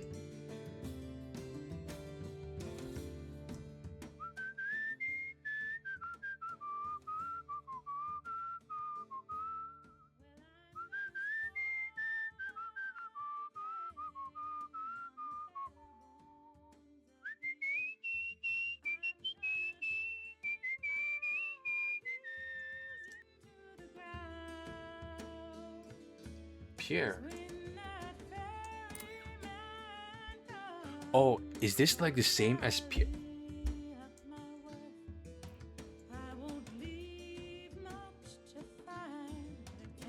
Is this the same? I don't know what happened there. I think it's like a small, like, bug or something. Two men sit in the shade, exchanging insults. The first says, "That's a low blow, even for one like you." The second responds, One like me? But you're the cheating, lying son of a... The first sighs and shakes his head. No, that doesn't sound right. His tone is oddly jovial. I guess two best friends. Good point. How about, you're a scoundrel and a thief? Nah, don't think you can carry it off. Not with your accent. Could just call you a... You often do. Making us insults. That's a good one. Thank you. It'll make me furious, okay? So I'll go for a knife, they'll draw back, and you'll get a peek at their cards. Perfect. I'm not sure this will work. Oh, come on. We're so close. You're trying to How scam about- people. Alright. They've They're scheming to win at cards. Of course. Shoulda known. The pup is a skinny thing, but its eyes are bright, its fur is shiny, and its tail thumps the ground eagerly at your approach. It won't come at your call. Instead, looks around as if worried that acknowledging you would mean betraying another. Quinn? Maybe Quinn could help, but he's way off. The dog isn't tied up or injured. Must be well trained to sit so patiently. With a noise between a huff and a bark, it bounces to its feet when a small boy comes into sight. The child is ill-dressed and dirty, and grinning like a fiend. Lion, you're so good. Where they headed? He shrugs.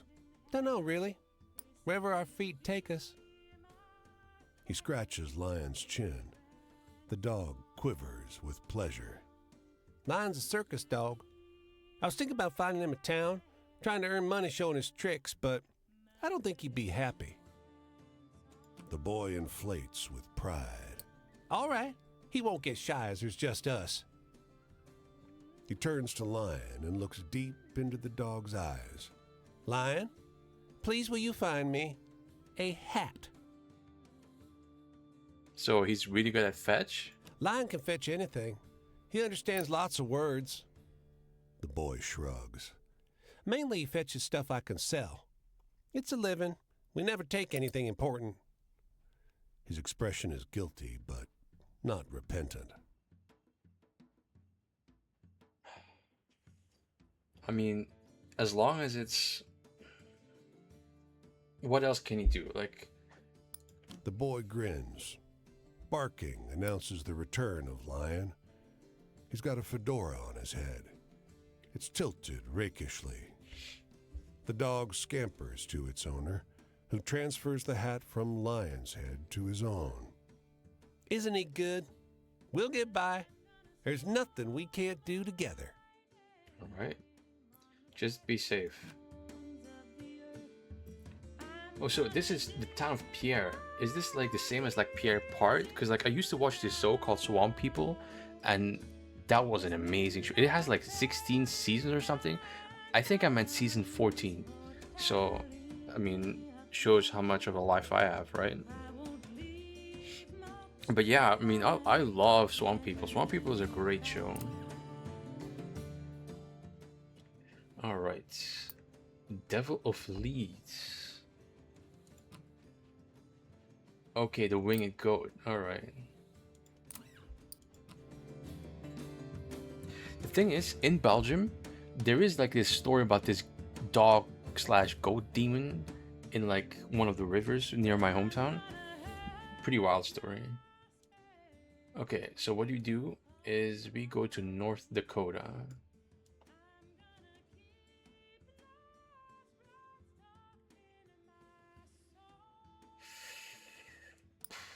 Okay, let me think about this for a second, because there is this one here and I don't like that.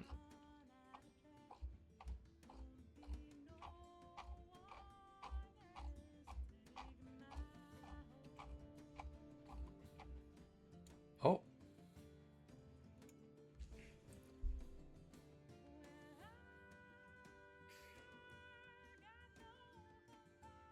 You know what? Let's go here first.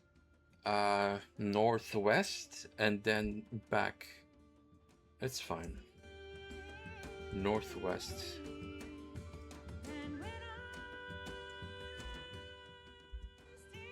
Northwest is right there, so we need to find a place where we can...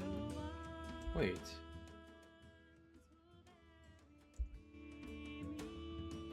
That's south, so it...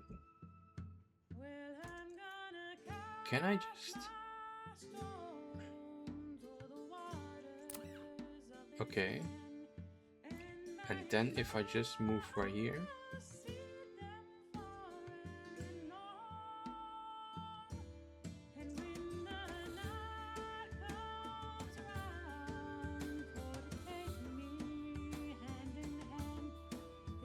Just across the Mississippi River. I can still do that, right?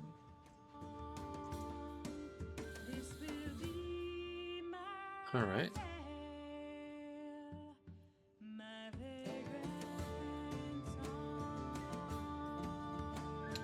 I wonder what's here though.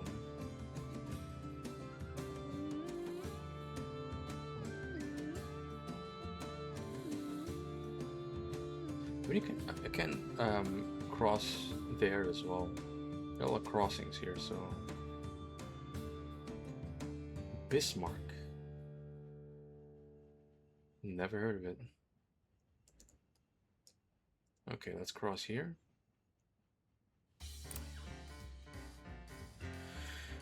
Alright, Bismarck, what do you got for us?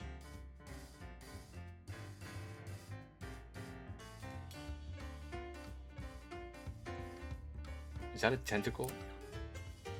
He's sitting by the side of the road on a rough wooden box, one side of it covered in hefty brass latches. Hey, friend, you want to buy The box buckles underneath him. A dog? There are no air holes on the box. Brother, there's a tentacle out there. I don't know what kind of Lovecraftian wonder you got in there, but how much? Listen, I'll give it to you for free. He's sweating a little. Something dark and ichorous oozes through the cracks in the box. Just take it. He's a really good boy. He's just not... The box almost throws him off with a sudden jostle. He's just not house-trained is all. You won't regret it, he says, already leaping off the box. It seems tailor-made to hold whatever's inside it. You give it a gentle tap, and it responds with a violent shake. Of course. Fat droplets of glistening black ichor leak from the seam between the lid and the box. You know what? Let's open it. You undo one latch, and the other one flies open. All you see emerging from a pool of ichor is a squamous blur, grasping with amorphous appendages as it vanishes into the undergrowth, ululating with a mouthless wild sound all the way. Okay.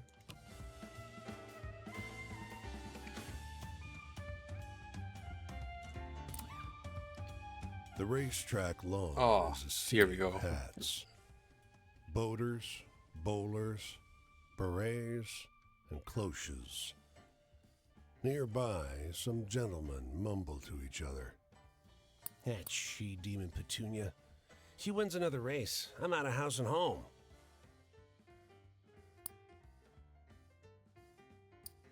You slide coins under a steel lattice window. Someone on the other side takes the cash and pushes a ticket in your direction without a word. Okay. The horses run inches apart and kick up dust thicker than a morning fog. You depend on excited folks with binoculars to narrate the action. As the herd rounds a bend, you glimpse Petunia on the outside. She gallops with pride and determination. Cheer for Petunia. You hoot and holler for that fierce filly. Petunia falls behind on bends, but drives ahead in straights. She sprints around the home turn into a dead heat with a frenzied colt. The crowd stands on their toes. The finish line How much you want to nears. bet she's not gonna win? Petunia tears past the wire. The gentleman you overheard earlier stomps on his fedora. As a judge adorns Petunia with a wisteria garland, she sniffs his pockets in search of treats. Okay. Alright, so now we need to go west, but I think I see it. I see it. We're going to go there and then back to the other side.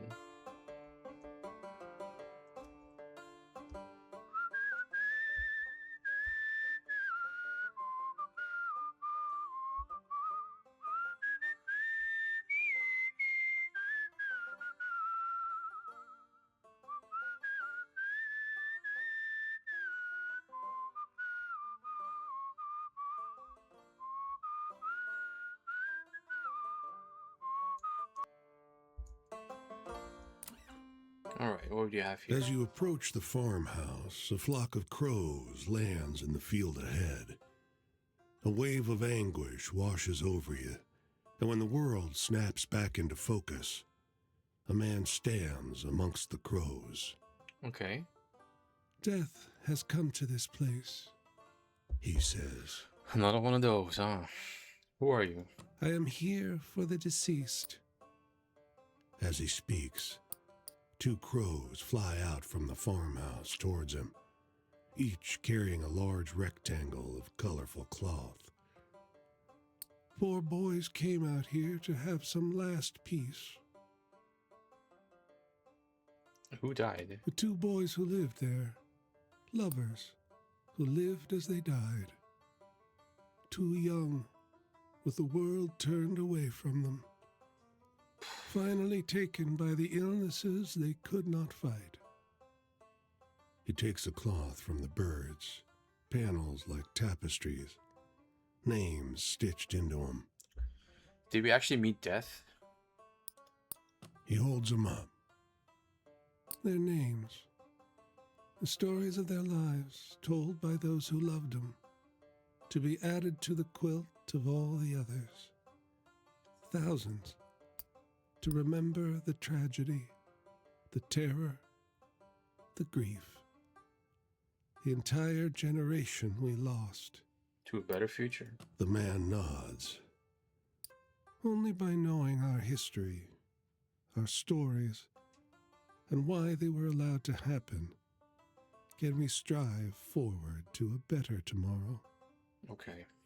Then he bursts into 100 crows and flies away into the dusk. Damn. The Crow Man holding on for a better tomorrow. That's a good one. I'm glad we came here.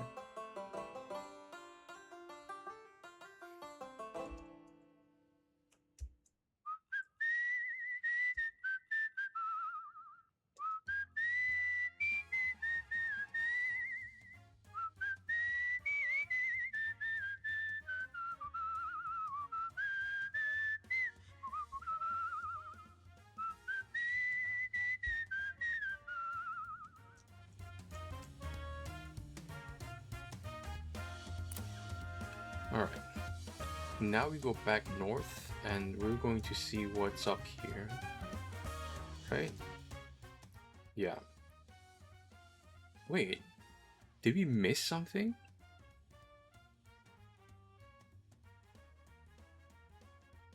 No way we missed something. No way we missed something. Maybe there? Okay, let me check, because where are we? Okay, so straight. Oh my god, we actually missed something.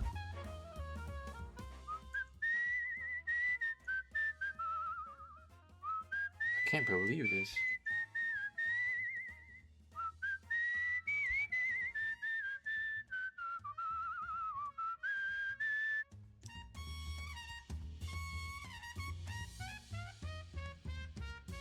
How did I miss this?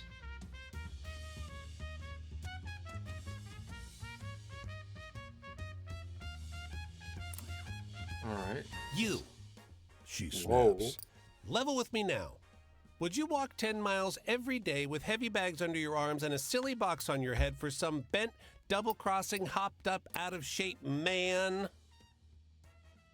For some bent, double-crossing, hopped up, out-of-shape man? No, sir. That's what I said, too. At first. I'm sorry. I'm not laughing at you. Okay. Oh. Okay. So now we need to go all the way back and then pick up whatever story we left behind.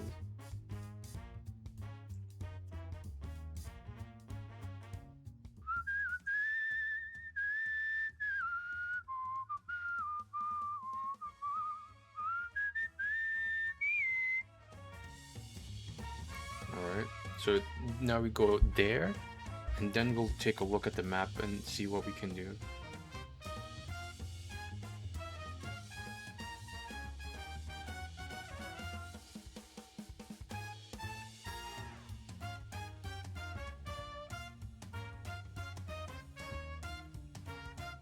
Because I'm not sure how much we have actually accomplished in this one. Well, in this stream. I hope it's enough, but you know, you could always do more. That's the thing, right? You can always do more.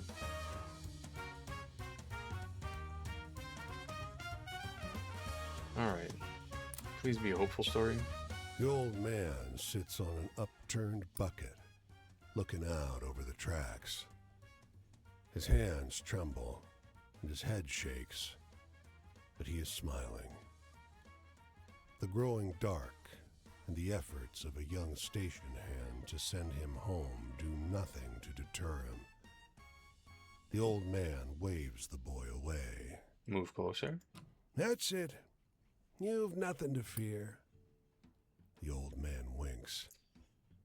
Keep me company? The others laughed, but they all found reasons to leave. He chuckles, wheezes, and wipes blood from his mouth. It's a nice night. Oh. The katydids are beautiful. Couldn't have asked for more. Why are you here? I'm here to die. He takes your hand in his weak grip. Heard the whistle. 11:59. Thought I'd meet it at the station. Wouldn't want to make it late. He straightens his tie. Never been on a train I didn't work on. Nice to see what it's like. He sees you looking for the station clock and checks his watch. It's 11:55. Don't let me keep you. I don't know if they'll take extra passengers, but you might not want to find out. He looks anxious. You better leave if you're gonna. Nope. He shouts as if compensating for loud noise. It's coming! The katydids sing, but that's it. He points. There! A train, intangible as steam, glides silently down the track. It slows and pulls up. Okay. The old man leans heavily on your arm. He squeezes your hand once and lets go. He goes to climb onto the train, accepts the hand that is offered to help him in. The train is gone. The old man is lying on the ground. He is dead. He is smiling. Tick. It is midnight. Okay, that was a fever dream. Okay, where are we?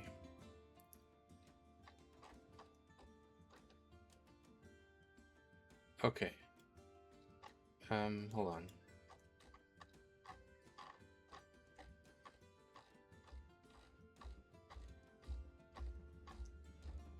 So I'm assuming this gray area up top is Canada. So what we're going to do now is we are going to Montana. And then go all the way down and then meet a new character. So that's going to be good for next episode. So again, I've been streaming for a while. We've gathered a lot of stories, so I'm happy with that. Let's see.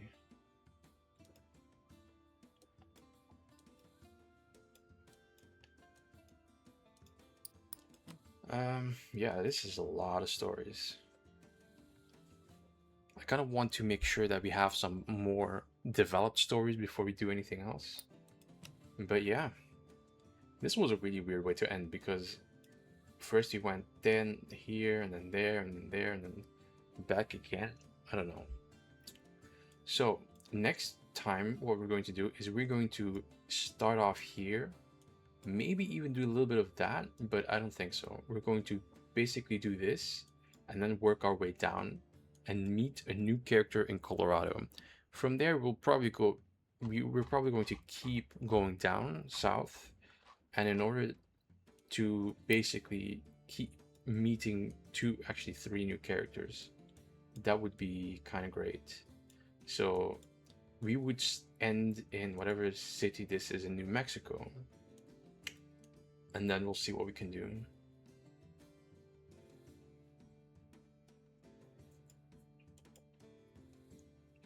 But yeah, I think this is a good place to leave it. I don't think we have any issues. Like, we have a little bit of sleep left, so our health is good. Also, I kind of want to know what this means. So, yeah. Maybe these are all the things that we can get if we finish this, right? If we have, like, unlocked all of them, they give us each, like, a parting gift, I guess.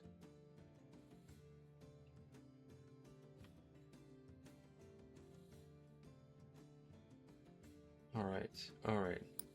This is a good place to end. So, anyways, thank you guys for being with me again. I'm happy with the progress we made, even though it might not look a lot, but it's going to be a lot of setup for the next one, because I think in the next one we're probably going to end up meeting at least 3 new characters, and afterwards we'll see how our stories develop, because on the way when we're meeting characters we're probably going to develop a lot more stories and hopefully get a few more of those stories to have their eyes opened up all the way, and then we can try to go, you know, circle back to our old characters and hopefully have something there. So a lot of exciting stories. Yeah, I think I need to start taking notes, because otherwise I might forget how and who enjoys what, and what the stories kind of like are exciting and which one are like sad. Because the thing is, some of these stories, they look sad to me, but they might be exciting to some. So I don't know about all that. So yeah, thank you very much for being there with me, and take care, and I'll see you guys in the next stream. Take care.